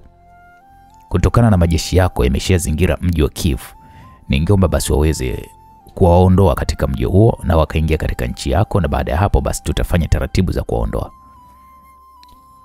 Ni sawa, hilo swala linawezekana, na nitawasiliana na wanajeshi wangu moja kwa moja wachukue wananchi wako. Kama watatoka basi watoke kwenye magari, na wenye magari yao waweke bendera ya Tanzania. Hii itawasaidia wanajeshi wangu kuto kuwashambulia magari yenu. Sawa sawa. Na tumeshatoa pendekezo la kusimamisha vita kwa pande zote mbili ili wananchi wote waweze kutoka nchini Ukraine. Hivyo mnaweza kuitumia hiyo nafasi, kwani wazawa na watu wa mataifa mengine watatoka, na sisi tutakuwa tayari sasa kuwapokea wananchi wenu wote. Nashukuru sana Mheshimiwa Rais. Nami nawashukuru nanyi pia Tanzania. Mazungumzo ya Rais Max na Mheshimiwa Rais wa Russia yalishia hapo, huku yakiwa yamezaa matumaini makubwa sana kwa mzee Max. Monica pamoja na viongozi wa kidiplomasia waliopo ndani ya ofisi hiyo nao pia hawakuwa na muda wa kupoteza, na rais pia akapiga simu moja kwa moja kwa Rani aliyopo balozini. Naam, msikilizaji, kwa upande wa Rani huko kwa haraka alivaa nguo zake huku akiwa anatazama simu iliyokuwa inaita kwa video call. Simu ilikuwa iko mezani, ilibidi aipokee. Akamwona pale Rais Max. Rani akasema, ndio mheshimiwa. Sasa Ryan, tumepata nafasi ya kuondoka nchini Ukraine, na ninaomba usikilize kile ninachokueleza. Kama balozi yupo karibu hapo na wewe, nahitaji naye awepo kwenye hili pamoja na kiongozi wa usalama wasikie. Ngoja basi niwafuate, kwa maana kwamba mimi nilikuwa niko ndani. Kweli Ryan akatoka ndani hapo na kuelekea ofisi ya balozi, na kwa bahati nzuri alimkuta pale balozi akiwa na mkuu wa usalama wa balozi. Sasa jamani, nchi ya Russia imekubali kupokea raia wetu wote. Wafanyakazi waliopo balozini hapo, hakikisheni mnaondoka na magari ambayo katika kila gari mtafunga bendera ya Tanzania. Na naamini mmesikia kusitishwa kwa vita ili raia wote watoke kwenye nchi ya Ukraine. Kwa hiyo hakikisheni moja kwa moja mnakwenda kwenye mipaka ya Russia na mtapokelewa pale, na baada ya wote kufika basi mtaondokea hapo nchini Russia. Sawa sawa Mheshimiwa Rais. Kwa wanafunzi waliopokevu hakikisheni mnawachukua pia. Ila kwa wanafunzi waliopo kwenye mipaka mingine, hebu wasisitizeni watoke kwenye mipaka hiyo, na walio karibu na mipaka ya Russia watoke kwenye mipaka ya nchi hiyo, watapokelewa vizuri tu kabisa. Sawa sawa Mheshimiwa Rais. Basi Mwenyezi Mungu akapate kuwatangulia. Amina. Hapo simu ikakatwa. Ryan akauliza, hivi hapa Kivu mna wanafunzi wangapi? Ryan aliuliza huku akimtazama balozi pamoja na Captain Lubeleje. Kwa wanafunzi waliopo Kivu wengi wameshaondoka ndani ya mji, kwa sababu ilikuwa ni ngumu sana kuwabakisha toka uvamizi ulivyoanza, kwani baada ya huduma zote kufungwa ndani ya nchi, hivyo ilikuwa ni rahisi kwa wao kuweza kuondoka kwa maisha yao. Mfumo wenu mlioniambia kwamba unaweza kuweza update kama wapo waliobaki, basi wasiachwe. Ngoja basi nifanye hivyo. Balozi alizungumza na kisha akafungua laptop yake. Simu ya Rani hapo ilianza kuita. Alitazama kwa sekunde kadhaa, kwani ni namba ya Monica. Ilibidi apokee na kisha kaiweka sikioni mwake. Pole kwa majukumu mume wangu. Nashukuru. Vipi unaendeleaje Monica? Nashukuru Mungu kwa kweli naendelea vizuri. Vipi wewe huko? Mimi niko poa kabisa, kama unavyoona hapa. Huko sasa hivi mizinga, mabomu na milio ya risasi imekuwa kama ni jambo tu la kawaida. Aise, poleni sana. Tunashukuru. Nahitaji kukueleza jambo kidogo. Jambo gani? Mtoto wa Lisa anaumwa, na hapa napozungumza wako njiani na mama wanaelekea Japan. Na mama yupi yani unazungumzia? Mama mkwe pamoja na wifi. Mamangu mimi mzazi au kuna mama mwingine? Mamako. Monica, hebu acha masiara bwana. Sikutani Ryan. Okay, mtoto anaumwa nini? Anaumwa leukemia, na nimeona ni vyema nikakueleza kuliko ukarudi Tanzania na kukuta hali ni tofauti. Mungu wangu. So hali yake ipoje mtoto wangu? Hapo balozi na Kapteni Lubeleje wakawa na mtazama Rani aliyekuwa anaongea na simu. Nilipomwona mimi hali yake kusema ukweli ilikuwa sio mbaya, kwa sababu anakula vizuri, ananyonya, ila ndo hizo dalili zilizoonekana kwa mtoto, ila na imani ya kwamba mama atamsaidia na atapona kama nilivyopona mimi.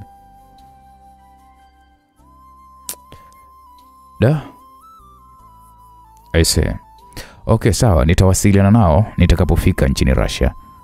Mungu atakapobariki. Hivyo, ila kwa sasa hakikisha ya kwamba humwelezi chochote kama mimi nipo huku, kwa sababu sihitaji kuwapanikisha. Sawa, nimekuelewa. Na dada yake anaendeleaje? Cleopatra yuko salama kabisa, ila tu mama ameniambia anataka kaishi naye Japan.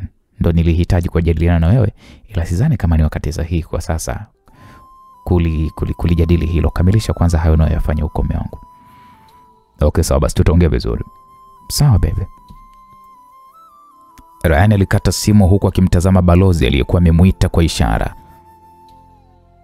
Balozi akasema, sasa hapa tumeangalia kwenye mfumo, kuna wanafunzi 4 wamekwama kwenye kituo cha treni hapa Kiev na wamekosa bahati ya kutoka, hivyo nimewaambia wasubiri hapo, tuna watu wa kwenda kuwachukua. Ni jinsia gani hao? 3 wa kike, 2 wa kiume. Kituo kina umbali gani kutoka hapo balozini? Kwa gari ni dakika 45 na kwa miguu ni masaa karibia 2. Balozi huyo alijibu huku akimwonyesha Ryan eneo hilo la kituo cha reli. Ina maana wanakaa kwenye subway ambayo haitumiwi, si ndio? Ndio kabisa, kwa sababu hakuna treni inayoingia ndani ya mji wala kutoka. Okay, sawa kapteni, nahitaji kijana mmoja avae mavazi ya kiraia, asivae mavazi ya kijeshi. Nahitaji gari yenye uwezo wa kubeba wanafunzi hao 4 pamoja na bendera ya nchi yetu. Iwe tu ndogo, pamoja na bendera kubwa itakayotusaidia pia kupita kwenye vizuizi vya kijeshi. Sawa kapteni, naomba tuandalie gari hiyo. Pia balozi, nitumie picha za hao wanafunzi kwenye simu yangu. Hakuna shaka. Ngoja nikamalizie kuweza kuchukua vitu vyangu. Nitapenda sana kama mkijiandaa kwa safari kama rais alivyoweza kusema. Hii mission naweza kuikamilisha ndani ya muda mfupi sana, kabla hata mambo hayajawa mabaya. Muda tuliopewa wananchi wa nchi nzima kuondoka ndani ya hii nchi ni mfupi sana. Ni kama mpira basi upo ni half time. Hivyo tunapaswa kuweza kutumia hizi dakika za mapumziko ya kivita haraka sana, la sivyo kila kitu kitaweza kutubomia. Sawa Ryan, nashukuru kwa kunielewa. Ryan alitoka ndani hapo huku akitembea kwa kasi kuelekea katika makazi ya balozi. Akavaa pale viatu kwa haraka huku akiwa na koti alilokuwa amepewa na Rais Max. Akakagua pale magazini ya bastola yake aliyokuwa anaitumia njiani, akakuta risasi zipo za kutosha. Alivaa bushori pale la kuzuia baridi kichwani mwake na kisha akatoka ndani hapo. Ryan, huyu hapa kijana. Anakifahamu iko kituo kilipo. Kapteni Rubeleja alizungumza huku akimwonyesha Ryan kijana huyo. Ryan akamwambia okay sawa soja. Kijana uko tayari? Ndio mkuu. Nitaendesha mimi. Ryan alizungumza huku akivaa gloves ngumu mikononi mwake. Ryan aliingia ndani ya gari aina ya V8 new model. Alifunga pale mkanda huku akiwasha gari hiyo. Alitazama bendera ndogo iliyokuwa inapepea mbele gari hiyo. Akamtazama mwanajeshi aliyekuwa amekaa pembeni yake huku mkononi mwake akiwa ameshika bendera ya Tanzania iliyokuwa imekunjwa vizuri kabisa. Akamuuliza vipi, una hofu? Ryan alimuuliza mwanajeshi huyo aliyevalia mavazi ya kawaida, akasema kiasi chake mkuu. Usijali, tutarudi salama. Twende tukawachukue watu wetu. Sawa mheshimiwa. Mwanajeshi huyo alizungumza na taratibu mageti yakafunguliwa, wakaondoka eneo hilo huku wakifuatisha ramani inayoonekana kwenye gari hilo.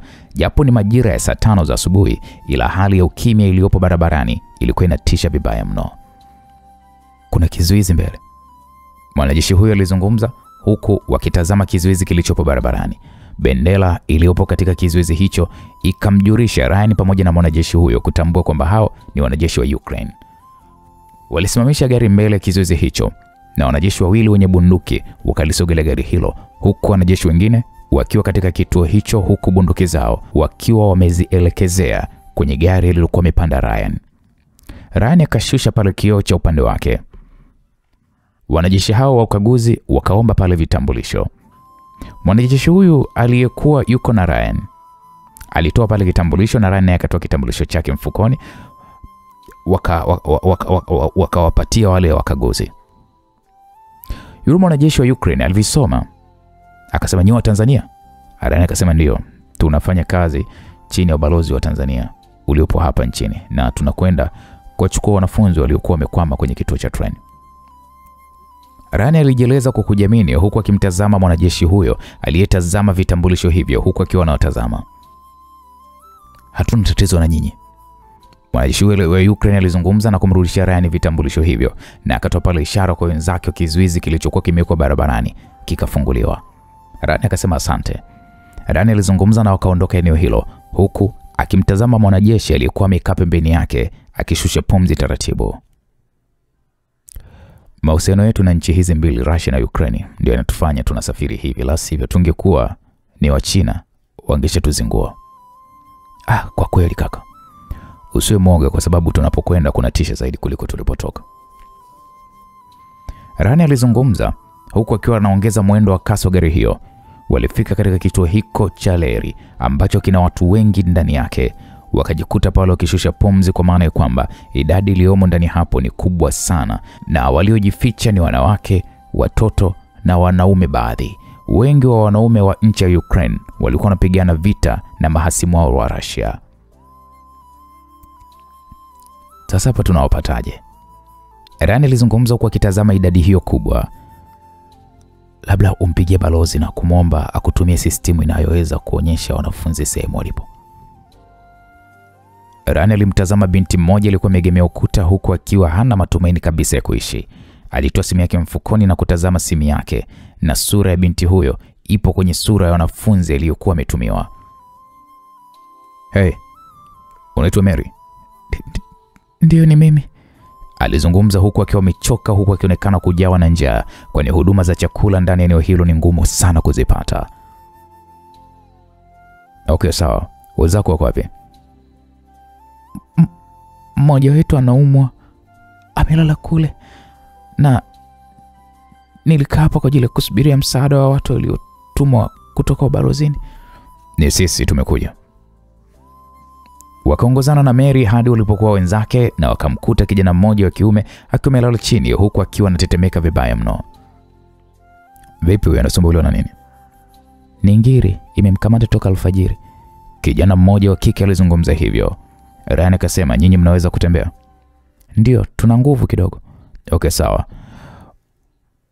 Hebu ongozana nao hao." Ryan alizungumza huku akimnyoa kijana huyo na kumweka begani mwake. Akawatazama watoto wadogo waliopo kwenye mazingira magumu huku wengi wakionyesha wamekosa mahitaji muhimu ya maji pamoja na chakula. Wakatoka ndani ya eneo hilo huku Ryan akihisi huruma kwa watu waliokuwa wamebaki ndani ya eneo hilo. Alimuingiza kijana huyo ndani ya gari. "Kuna hospitali ya karibu wapi hapa?" Ryan alimuuliza mwanafunzi mmoja aliyekuwa amekaa siti ya nyuma kabisa. Akasema, "Kutoka hapa ni dakika 5, ila sidhani kama hospitali hiyo inafanya kazi kwa sababu ya mashambulizi yanayoendelea, na nimesikia kuna idadi kubwa sana wanajeshi wanaouguzwa hapo." Mwanafunzi huyo wa kike alizungumza hivyo. "Lakini kaka, ubalozini pale tuna madaktari wanaweza kumtibu." "Okay, poa. Hey, dogo jikaze basi tufike ubalozini." "Mna uhakika hakuna mwingine aliyesalia?" "Hakuna. Watanzania wengi walishaondoka siku za mwanzo wa vita." "Okay, sawa." Ryan aliwasha gari na wakaanza safari ya kurudi ubalozini huku wakiruhusiwa kupita kwenye kizuizi ambacho mwanzo walikuwa wamesimamishwa.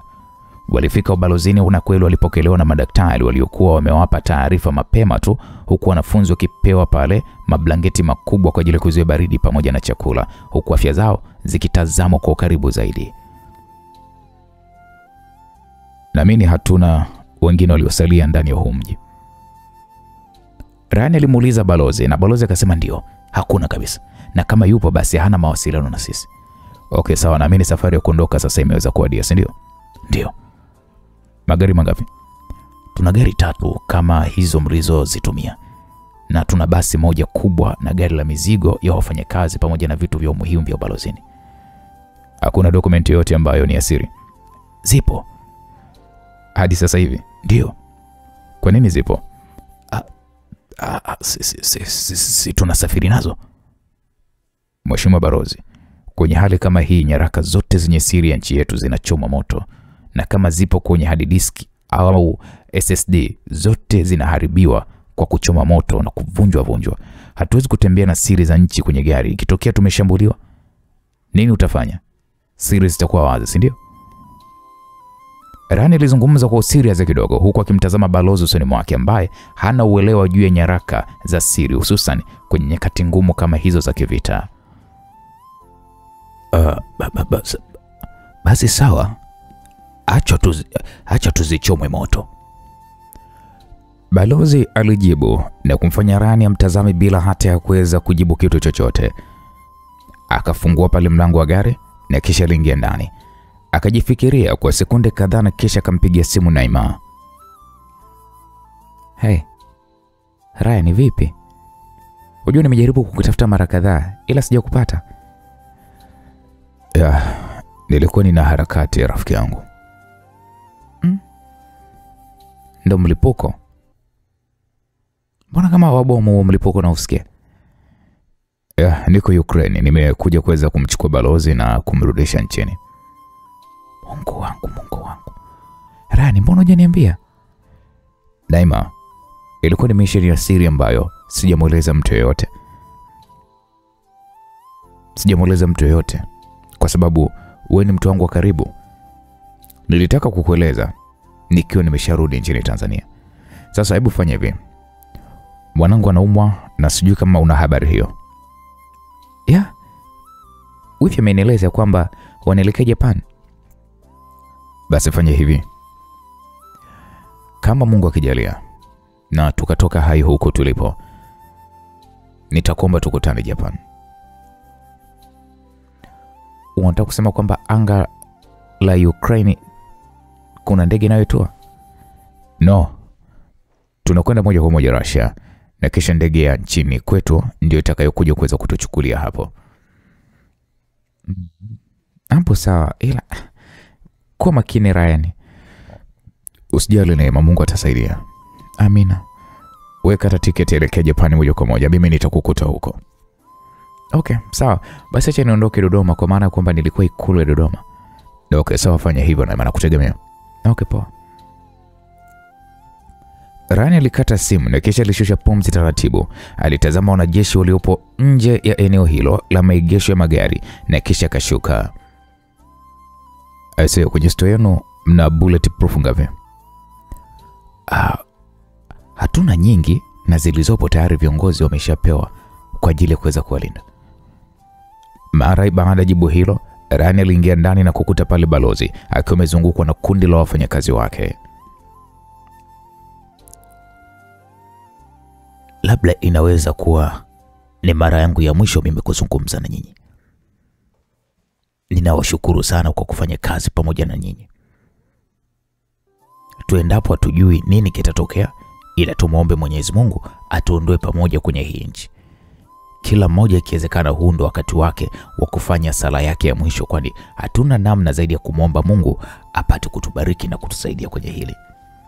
Amen. Jackie, hebu tuongozee sala ya pamoja. Balozi alizungumza hivyo na kumfanya Rani amtazame msichana mrefu na mzuri mwenye umbo la Kibantu ila umbo lenye mazoezi. Yule binti akasema tuombe. Sauti ya Jackie ilimfanya Rani kuendelea kumtazama kwa umakini mno. Mwenyezi Mungu, tunakuja mbele yako. Tazama, kwa kipindi chote umeweza kutulinda tulipokuwa hapa nchini Ukraine mpaka wakati huu ambao Baba Mungu tunakwenda kutoka ndani ya hii nchi. Tunakuomba Baba Mungu uweze kutulinda na kutuongoza kule tuendapo. Tunaomba malaika zako waweze kutufunika kwa mbawa zako ili tutakapoweza kufanikiwa kutoka ndani ya nchi hii na kuelekea nchini Tanzania, basi tuzidi kukurudisha sifa na utukufu. Amen. Wote hapa wakaitikia mara baada ya salamu hiyo kuweza kuisha. Balozi akasema, kama nilivyowaambia hapo awali, namna ya jinsi mgawanyiko utakavyokuwa kwenye magari tuliyoyaandaa, hivyo tuharakisheni kwa ajili ya kuweza kuondoka. Balozi mara baada ya kuzungumza hayo na hawa wafanyakazi kweli waliweza kutawanyika. Nyaraka za siri zimeshateketezwa. Ndio kabisa. Yule mwanafunzi yuko wapi? Chumba kile pale. Ryan akaelekezwa. Aliingia ndani hiko chumba na kumkuta Jackie akitazama pale drip alilokuwa amewekewa mwanafunzi. Hai. Hey. Anaendeleaje huyo? Hali yake iko vizuri sasa, japo drip haijaisha, ila anaweza kulitumia hata akiwa ndani ya gari. Jackie alizungumza huku akimtazama Ryan usoni mwake. Dogo vipi? Safi kaka. Kutembea sasa hivi unaweza? Maumivu yameisha? Ndio. Huyu nimemchoma sindano ya kutoa maumivu. Sasa kwa sababu hali ya mgonjwa imeshaka vizuri, basi unaweza kutuangalia naye ndani ya gari. Wewe si daktari? Ndio. Okay, sawa. Rani alimshusha mwanafunzi juu ya kitanda. Alimtazama Jackie ambaye kwa mara kadhaa macho yao yamekuwa yakikutana na kujikuta wanatabasamu. Rani alitoka ndani hapo na kuelekea katika chumba cha kuhifadhia silaha. Alikuta pale wanajeshi wakiwa wanakusanya pale silaha zao. Rani alichukua moja na bunduki na magazini zilizokuwa zimejaa risasi za kutosha kabisa. Mwanajeshi mmoja akazungumza kwa kusema, "Mkuu, jaketi la kuzuia risasi hili hapa." Mwanajeshi huyo alizungumza huku akimkabidhi Ryan bulletproof. Okay, sawa, nashukuru. Ryan alitoka ndani hiko chumba na alipita katika chumba cha daktari na akamkuta Jackie pale akimalizia kuweka vitu vyake katika begi la mgongoni. Ameshatoka, Jackie alizungumza huku akimtazama Ryan usoni mwake. Ebu vaa hili. Ryan alizungumza na kumkabidhi Jackie ile bulletproof vest. Itakusaidia. Nakuomba nivalishe. Jackie alizungumza kwa sauti ya mahaba. Alimvalisha bwana ile vesti na kisha wakatoka ndani hapo pamoja. Rani alitoka ndani ya jengo hilo na kuona pale bendera ya Tanzania ikishuka juu ya ghorofa hilo pamoja na bendera iliyopo kwenye milingoti minne. Akatazama wafanyakazi wa ubalozi wakiingia ndani ya gari. Mheshimiwa balozi, utapanda kwenye gari lile pale. Rani alizungumza na kumzuia balozi kuingia ndani ya basi lililokuwa limepanda wanafunzi. Lakini mimi nahitaji kukaa na wafanyakazi wangu. Mkuu, siombi. Hapa ni mwendo wa amri na nilichoagizwa ni kuhakikisha usalama wenu, hususan wewe. Hivyo hutoingia ndani ya basi, kapande kwenye ile gari. Hapo balozi alimtazama kwanza Rani kwa sekunde kadhaa. Akamuuliza, hivyo wewe una umri gani kijana? Kwa nini unaniuliza hilo swali? Nimeuliza tu kutaka kujua. Ni vema ukaniuliza swali hilo tukiwa tumeshafika nchini Tanzania. Rani alijibu kwa msisitizo na balozi aliingia kwenye gari aina VXV8. Hakuna aliyesalia? Rani alimuuliza pale mwanajeshi mmoja. Mwanajeshi yule akasema ndio, amna aliyesalia. Nitaingia kwenye basi, nyinyi mtakuwa kwenye gari hizo nyingine. Sawa. Rani alitazama gari hizo zilizokuwa zimefunga bendera ya Tanzania kwa mbele, huku kukiwa kuna bendera ndogo zinazopepea kwenye magari yote. Alisimama ndani ya basi na kutazama watu waliomo ndani hapo. Kuna yote aliachwa? Tazama nini? Kwa sababu mnajuana. Hakuna. Rani alimtazama Jackie aliyekaa siti ya mbele huku pembeni yake kukiwa hakuna mtu. Rani alivaa pale earphone masikioni mwake aliyokuwa ameining'iniza kifuani mwake, ambayo inamwezesha yeye kuwasiliana na wanajeshi wote waliokuwa wanalinda. Taratibu gari zikatoka eneo hilo na mwanajeshi mmoja aliyekuwa amesalia akafunga geti na kisha akaingia katika gari la mbele na safari ya kutoka katika mji wa Kiev ikaanza.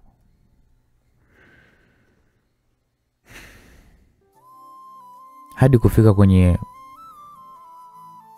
pakani mwa Russia na Ukraine itachukua muda gani? Jackie aliuliza huku akimtazama Ryan aliyekuwa amekaa pembeni mwake, macho yake yakiwa yanatazama mbele, kwani basi hilo lipo katikati ya msafara huo na kwa ukubwa basi hilo anaweza kuona mbele vizuri tu. Umeuliza swali? Ndio. Hadi kufika kwenye mpaka wa Russia itachukua muda gani? Kwenye muda hapo siwezi kukupa jibu la uhakika kwa sababu sijui ni changamoto gani tutakazoweza kukutana nazo, kwa sababu vita ni lazima kuna sehemu tunaweza kupisha mapambano yanayoendelea, ila umbali ni kama kilomita 380 hivi. Ryan alijibu kwa sauti ya upole huku akiwa makini mno. Na kwani umenipa vesti yako ya kuzuia risasi? Kawaida, kikubwa uwe salama. Nashukuru. Usijali. Samahani kwa maswali yangu. Na kuwa na amani.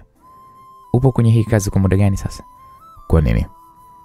Unaonekana wewe ni jasiri sana, kwa sababu hadi rais kutuma mtu kuja kutuchukua inaonyesha kabisa wewe umekamilika kimafunzo. Kiasi chake. Ndio. Taratibu Rani akanyanyuka pale mara baada ya kuona kuna kizuizi mbele cha wanajeshi. Akishika bunduki yake vizuri, na kisha ndani ya basi hilo, mlango ukiwa bado haujafunguliwa, wanajeshi hao wa Ukraine wakazunguka msafara huo. Hivyo wanataka nini? Rani alizungumza kimoyomoyo huku akiwa anatazama walivyokuwa wanazungumza wanajeshi waliopo mbele. Wanahitaji nini hawa? Wanathibitisha tu kwamba sisi sio maadui zao. Wanahitaji kukagua hadi ndani ya basi, wafungulieni. Rani alisikia maelezo hayo kutoka kwa mkuu wa wanajeshi hao. Rani alimpa ishara pale dereva wa basi kwa ajili ya kufungua mlango. Basi na taratibu mlango ulifunguliwa na akashuka huku akiwa anawatazama wanajeshi wawili waliokuwa wameshika bunduki. Wanajeshi hao waliingia ndani ya basi, wakatazama abiria waliopo na kisha wakatoka, na Rani akaingia ndani ya basi. Kwa msafara uliweza kuruhusiwa kuondoka kwenye kizuizi hiko cha kutoka na kuingia katika mji mkuu wa Kiev. Wanasema mapambano huko tunapokwenda bado yanaendelea na inabidi tuwe makini sana. Waambie wasijali.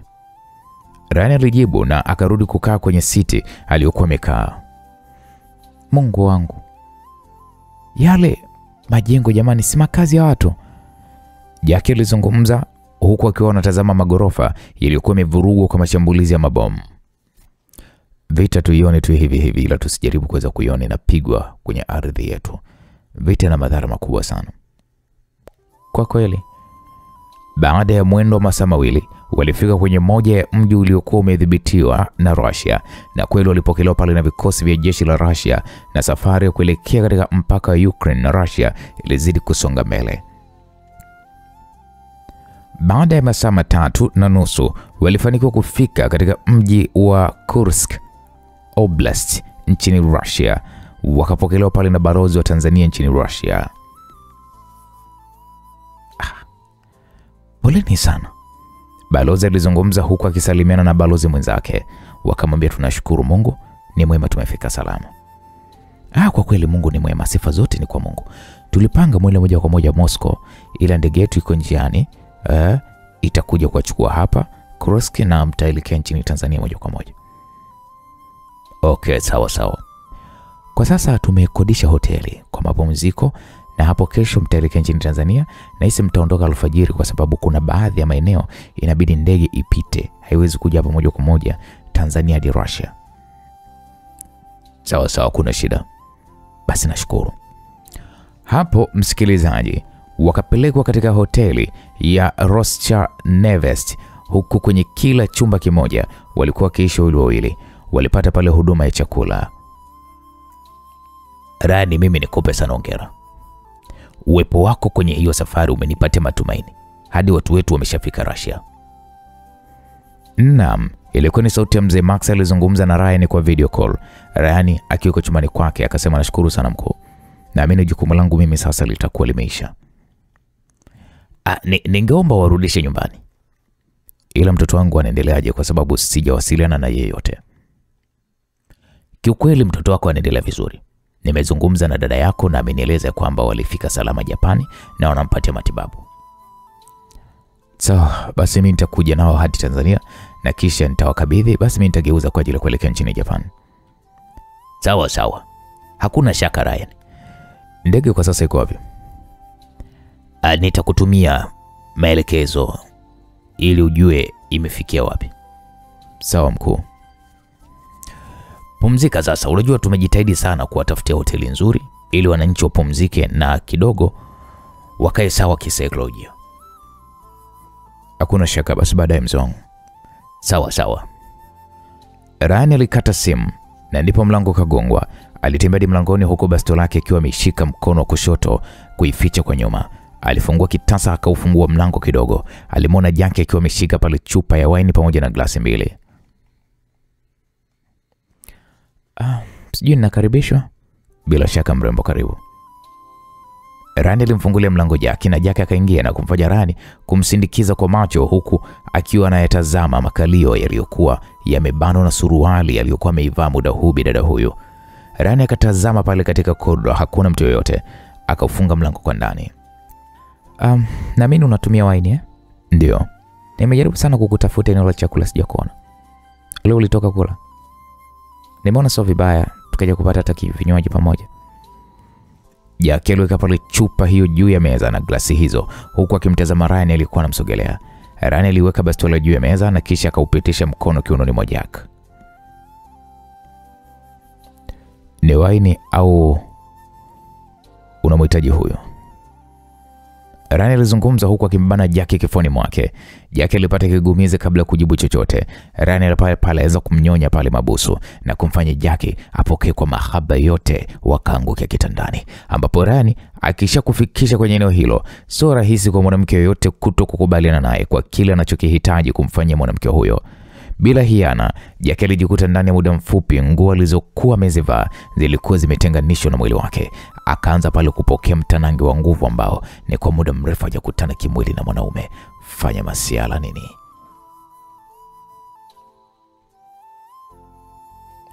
Wow. Shukrani. Umenikata kiu yangu niliyokuwa nayo kwa miaka yote hiyo. Miaka mingapi?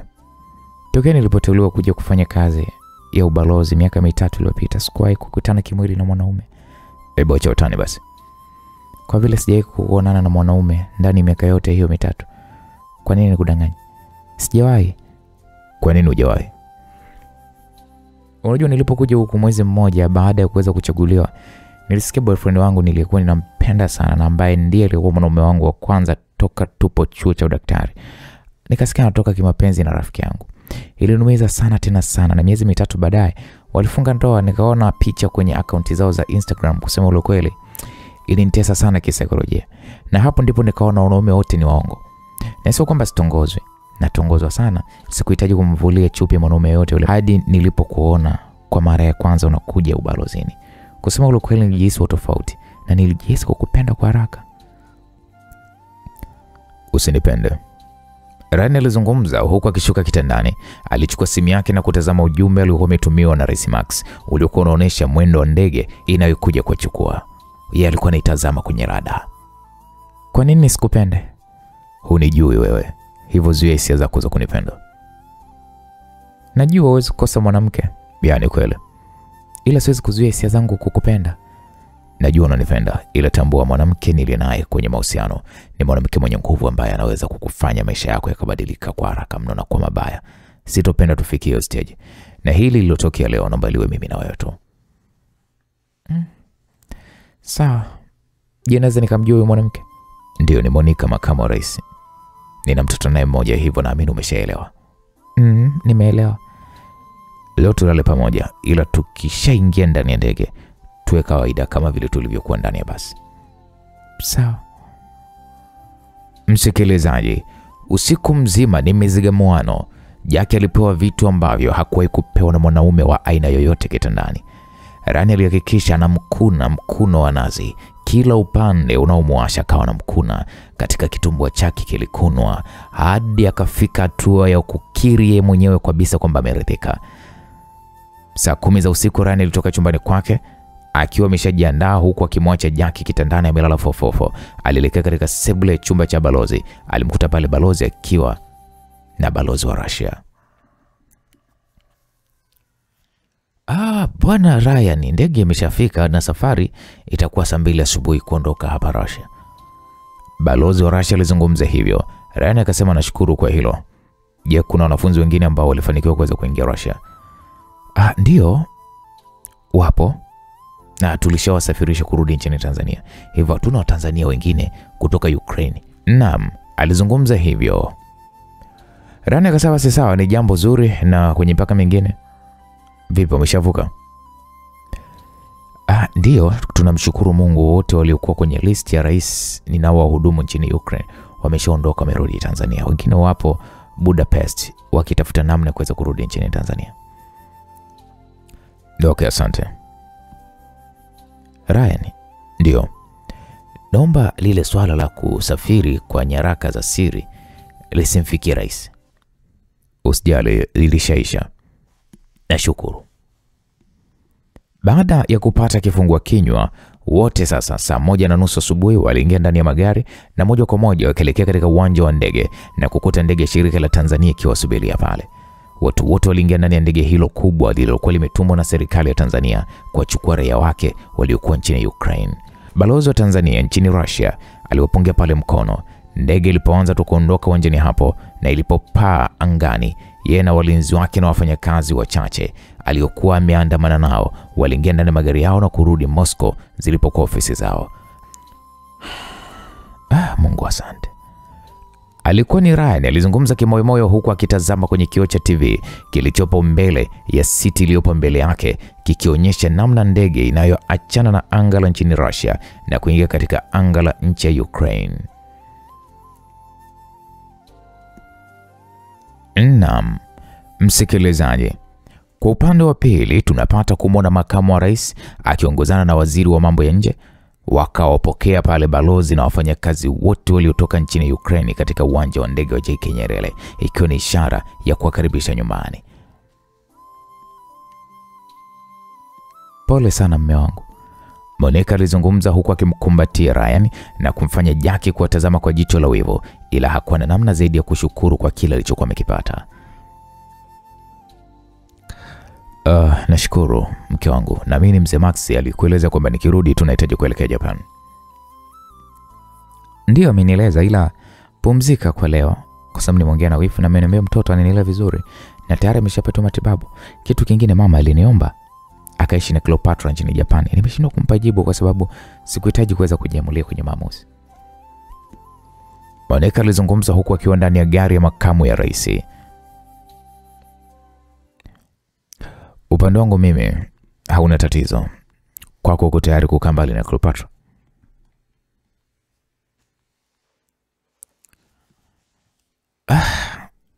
Kwa sababu ya majukumu ya kiserikali sina namna, nitakubali kukaa naye mbali. Na pia mama hana mtu wa kuishi naye kwa sasa. Ni vyema akaende kuishi huko, na imani kutokuwa kuna uangalizi mzuri ambao utamfanya atimize malengo yake alionayo. Sawa, mimi sina tatizo kwenye hilo. Utaondoka naye? Sawa. Unaonekana kama umechoka sana mume wangu, ila inabidi utafute nafasi ya kupumzika. Na kwa sasa naomba hata kama ikitokea mission ya Utrusi ifanye tafadhali. Ulioyafanya kwenye hii nchi ni makubwa na inatosha. Nilishamweleza mzee Max sitofanya chochote kuhusiana na yeye wala hii nchi. Kwa kuwa adui zangu walishakufa, basi acha mimi nipumzike sasa. Sawa, mume wangu, nimekuelewa. Walifika Ikulu na kupokelewa pale na mzee Max na kumpongeza sana juu ya kazi aliyokuwa ameifanya nchini Ukraine. Kusema ukweli haikuwa kazi ngumu sana, ila hata nilikuwa nimeongozana naye aliaga dunia kwa kupigwa risasi, hivyo kila kitu ni kumshukuru tu Mungu. Nimekwenda salama na nimerudi nchini Tanzania salama. Kwa kweli unajua, nimeshauriana na Monica nikaona tubadilishe jina mtaa mmoja hivi hapa Dar es Salaam na Dodoma, tuipe jina lako. Kwa nini jina langu? Ni kwa yale yote uliyofanya kwenye nchi, unatakiwa kukumbukwa. Mimi sikubaliani na hilo. Nilikwambia mheshimiwa, huyu hataweza kukubali. Monica alizungumza huku akimtazama Ryan usoni mwake. Nisikilize mzee wangu, mimi ni mtu mdogo sana kwenye hii nchi. Kuna waliofanya makubwa na makubwa yalioonekana, ila kwa sasa hakikisheni tu kwamba nchi inakuwa kwenye mstari ulionyooka, hususan kwenye ujenzi wa hili taifa. Kwenye masuala yote ya ulinzi wa taifa ni muhimu kuliko kitu chochote kile. Mbona unazungumza kama unatoa wosia? Monica alizungumza huku akiachia kicheko kidogo. Sio wosia mke wangu. Ongezeni uimara kwenye vyombo vyote vya ulinzi. Hakikisheni mnaowateua wanakuwa ni wazalendo wa nchi na sio watu watakaokuja kupata mafanikio ya kiuchumi kwa ajili ya teuzi zao. Rushwa ni ugonjwa mkubwa sana ambapo bado upo ndani ya nchi. Mimi nadhani tutafanya kazi kijana wangu. Utafanya kazi gani mume wangu baada ya hii kazi? Nahitaji kwenda kukaa na mama na dada yangu. Nahitaji kuwajua kwa undani zaidi. Ukitazama maisha yetu mimi na wao yamekuwa ni ya milima na mabonde mengi, hivyo kwa sasa nahitaji kuweza kuimarisha uhusiano wangu mimi na wao. Ingekuwa sio hii kazi, ningeenda na wewe. Wewe watumikia wananchi kwa sababu hiyo nafasi ulionayo haijaja kama chafya. Imekuja kama nafasi ambayo Mungu amekuteua wewe. Ila kweli kabisa anachokizungumza Ryan, Mungu pekee ndiye aliyehitaji wewe uwepo hapo. Mzee Maxi naye aliyazungumza hayo. Najua mna mengi ya kuzungumza kama mume na mke, hivyo mnaweza mkapumzika. Mzee Maxi alizungumza kwa kitabasamu. Monica na Ryan wakaondoka na wakaelekea katika makazi ya makamu wa rais yaliyopo ndani ya ikulu. Baba, Cleopatra alimkimbilia baba yake na akamkumbatia kwa furaha. Nimekumisi mwanangu. Hata mimi nimekumisi baba. Ryan alimbusu Cleopatra shavuni mwake. Baba, nimewachora wewe na mama. Cleopatra alizungumza huku Ryan akakaa naye kwenye kochi na kisha Cleopatra alimuonesha picha alizokuwa anazichora. Wow. Wewe ndio ulochora? Ndio, ni mimi baba. Wow, hongera sana mwanangu. Asante baba. Mwanao ana kipaji kikubwa sana cha kuchora. Kweli eh? Ndio. Aise, hongera sana mwanangu. Ryan alizungumza huku akitazama picha alizochora Cleopatra ambazo zinawaonesha namna walivyofanana. Kwa pamoja wakapata chakula cha usiku kama familia. Wakati wa kulala ukawadia, Ryan na Monica waliingia chumbani kwao. Hivi unafahamu kama ile saratani imepona kabisa? Ina maana mama ni daktari mzuri kiasi hicho? Ndio. Kwa maana nimefanya vipimo wiki iliyopita. Ila niko vizuri kwa kweli. Unahitaji tuongeza mtoto? Kwa sasa mume wangu tusitafute mtoto kwa sababu haya majukumu ya kitaifa na tuna project nyingi ambazo kama serikali tunazifanya. Na rais amekuwa akiniagiza kwenye hiyo miradi na ukiangalia umri wake sasa hivi umeshakimbia, hivyo najitahidi sana kuhakikisha kwamba nifanye kwa uwezo wangu. Ana mpango wa kugombania awamu ya pili? Ndio. Japo alipanga kumpatia nafasi Judy ya kugombania awamu inayofuata, ila Judy ameamua kukaa pembeni kwa sababu anahitaji kufanya maisha yake binafsi. Kwa ameacha kumshauri rais. Kama mwezi hivi kwa sasa yuko Marekani anaendelea na maisha yake. Adui zake ambao ni Katha na Monae. Kwenye hilo kwa kweli siwezi kuliongelea kwa sababu sijui kwa undani. Na ni kama ni watu wanaojuana kwa kipindi kirefu. Mimi na imani ya kwamba watakuwa wameshayamaliza. Natamani iwe hivyo. Rani alizungumza. Alikuwa anazungumza na Monica, mwanamke ambaye amekuwa naye kwa kipindi kirefu kwenye mapenzi. Alikumbuka upuuzi wote aliyomfanyia Monica na taratibu akamvuta karibu yake, akamkumbatia. Nisikilize Monica. Nahitaji kuwa baba bora kwa sasa na pia nahitaji kuwa mume bora kwako. Wewe ni bora sana kwangu Ryan. Nimekuwa mjinga sana kwenye haya maisha na nimekufanyia maovu mengi sana ikiwemo kukusaliti. Hapana mume wangu, siongee hivyo. Majukumu ya kimaisha muda mwingine yanakupeleka kwenye upande ambao sio mzuri. Mimi sina tatizo na wewe mume wangu na ninakupenda sana na unalijua hilo. Kweli? Ndio, nakupenda mume wangu, kwani hujui kana nakupenda? Taratibu walijikuta wakizama kwenye dimbwi la mapenzi mazito huku kila mtu akimpatia mwenzake haki yake ya mapenzi. Siku iliyofuata Monica aliwasindikiza hadi uwanja wa ndege. Rani na Cleopatra waliondoka katika ndege binafsi ya mama yake iliyofika kuwachukua yeye na mjukuu wake kutokea Japan. Monica, mke wangu, nakuomba ujitunze. Sawa mume wangu, nikipata nafasi nitakuwa nitakuja kuwatembelea. Hakuna shaka. Ukawe binti mzuri mwanangu. Sawa mama. Bye. Bye. Waliingia ndani ya ndege na wakaondoka uwanjani hapo, na Monica alipanda ndege ya makamu wa rais na kuelekea Dodoma yalipo makao makuu ya nchi.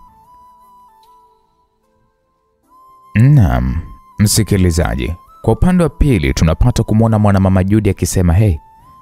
Mwanamama Judy alizungumza kwa sauti ya upole mara baada ya Eddie kupokea simu. Niambie besti. Safi tu za masiku. Namshukuru Mungu, nimejaribu kukutafuta. Kiukweli umejua kujificha ndugu yangu. Nilima kuishi maisha ya kutokuwa na simu wala kufanya mawasiliano na mtu yote. Nilihitaji kujitafakari sana na kuangalia maisha yangu ya mbele. Uko wapi? Nipo Marekani kwa sasa na kijana wangu. Okay, sawa. Kuna kitu nahitaji kuongea na Katha kama upo naye karibu. Sawa, huyu hapa, zungumza naye. Mwanamama Katha alichukua simu na kisha kazungumza. Habari yako Judy? Salama tu za nyinyi? Sisi tuko tunazeeka. Ni kweli, kwa sasa kuna jambo nahitaji kuweza kuzungumza na wewe Katha. Najua ni mengi yametokea kati yetu na kupelekea kuvunjika kwa uhusiano wetu. Nimeona kukana kisasi kwenye maisha yangu hakutokuwa kuna maana yoyote kwenye haya maisha. Judy alikaa kimya kidogo na kisha kaendelea kusema, Katha, mimi nimekusamehe kutoka moyoni mwangu. Hivyo una amani kwenye maisha yako? Kiukweli nashukuru sana wifi kwa kunisamehe na nazidi kukuomba msamaha kwa yote niliyofanya. Usijali Katha. Mnaweza kuja kunitembelea jamani, kwa sababu nimekumbuka ile maisha ya kula kuku wa kuchoma kipindi ulipokuwa mjamzito. Hapo wote wakacheka. Eddie. Ndio Judy. Hebu muunganishe Godi jamani, nimemmisi. Tena ngoja nimpigie. Hivi hajapandishwa tu cheo? Ni kuteuliwa na rais kuwa jenero. Eddie alizungumza huku akiwa anacheka. Ni watu vipi tena, mbona surprise? Godi, na wewe unaanza kutekenywa na mvi Mvi zipo wapi Judy bwana? Mbona nichunguza sana nini wewe bwana? Unaendeleaje lakini mshikaji wetu?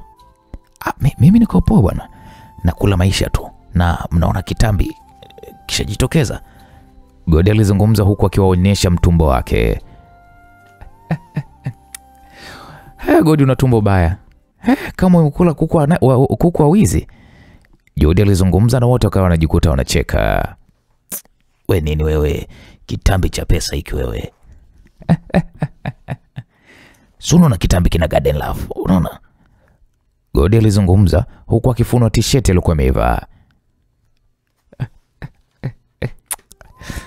Garden Love inakuasha koo, haina hata ushirikiano. Mwanamama Katha alizungumza huku wote wakicheka. Shem, hivi huyo mumeo anajiweza kwa maana kwamba ameshazeeka huyo? We Godi wewe. Tena sio kuniweza. Anatuweza. We Katha, usitake kunichanganya na mimi. Sema anakuweza wewe mwenyewe. Chizi kweli wewe. Kwani mimi nimesema wewe Judy? Amenioa mimi pamoja na mdogo wangu. Koja kwanza. Unataka kuniambia kwamba Nadia amekubali aolewe na Eddie? Ndio. Kwani kuna shida gani? Sisi Waarabu bwana. Kikufaacho kula na nduguyo.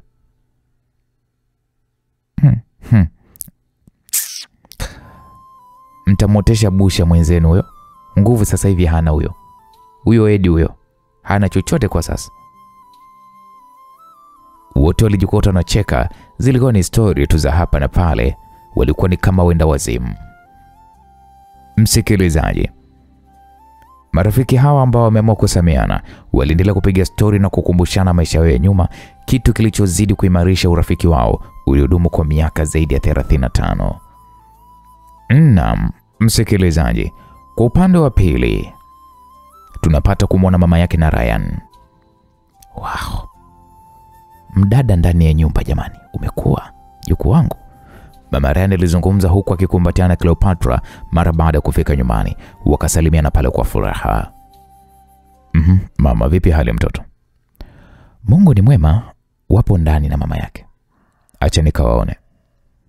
Ryan alielekea ndani ya chumba alichoelezwa kwamba Lisa yupo. Alimkuta pale Lisa akiwa amelala na mto. Hey. Umekuja? Ndio, mnaendeleaje?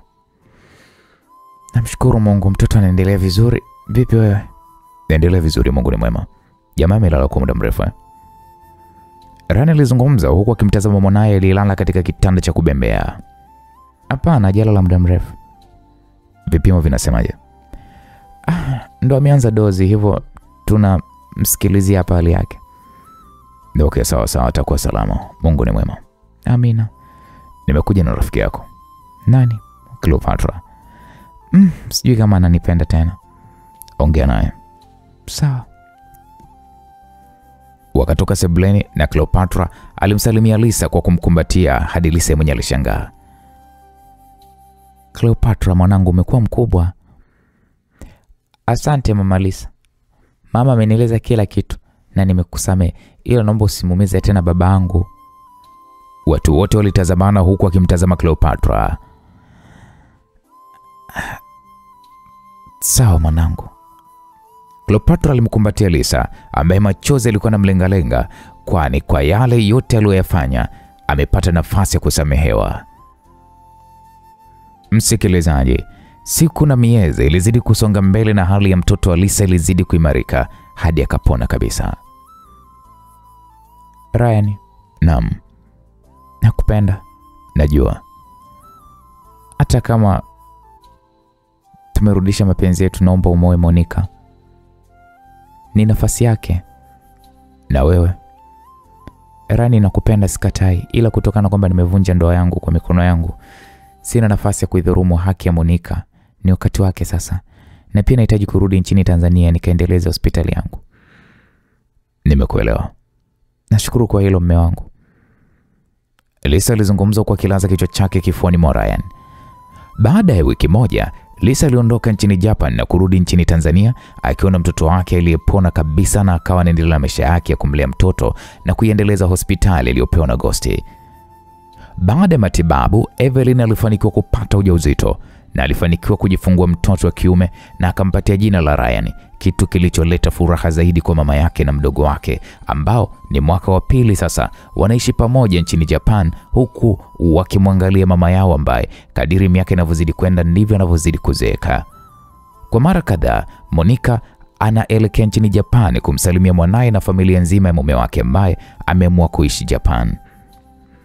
We Naima, abe mama, ni wakati wako sasa kupata mtoto. Jamani mama, mimi nimeamua tu kuwa single. Mimi nakimbizana kina Cleopatra hapa mimi. Mimi kwangu hiyo ni furaha tosha kabisa. Kikubwa mmenipatia familia na nyinyi pia ni familia maishani mwangu, najisikia raha sana huko nikiendelea kusikiliza simulizi zangu kwa Jay Simulizi. Napungukiwa nini mie? Naima alizungumza kwa furaha, kwani msimamo wake ni ule ule, kutokuzaa kabisa, kitu ambacho hata Ryan aliyewahi kumshauri mara kadhaa. Ilibidi tu Ryan aheshimu maamuzi ya rafiki yake huyo wa maisha.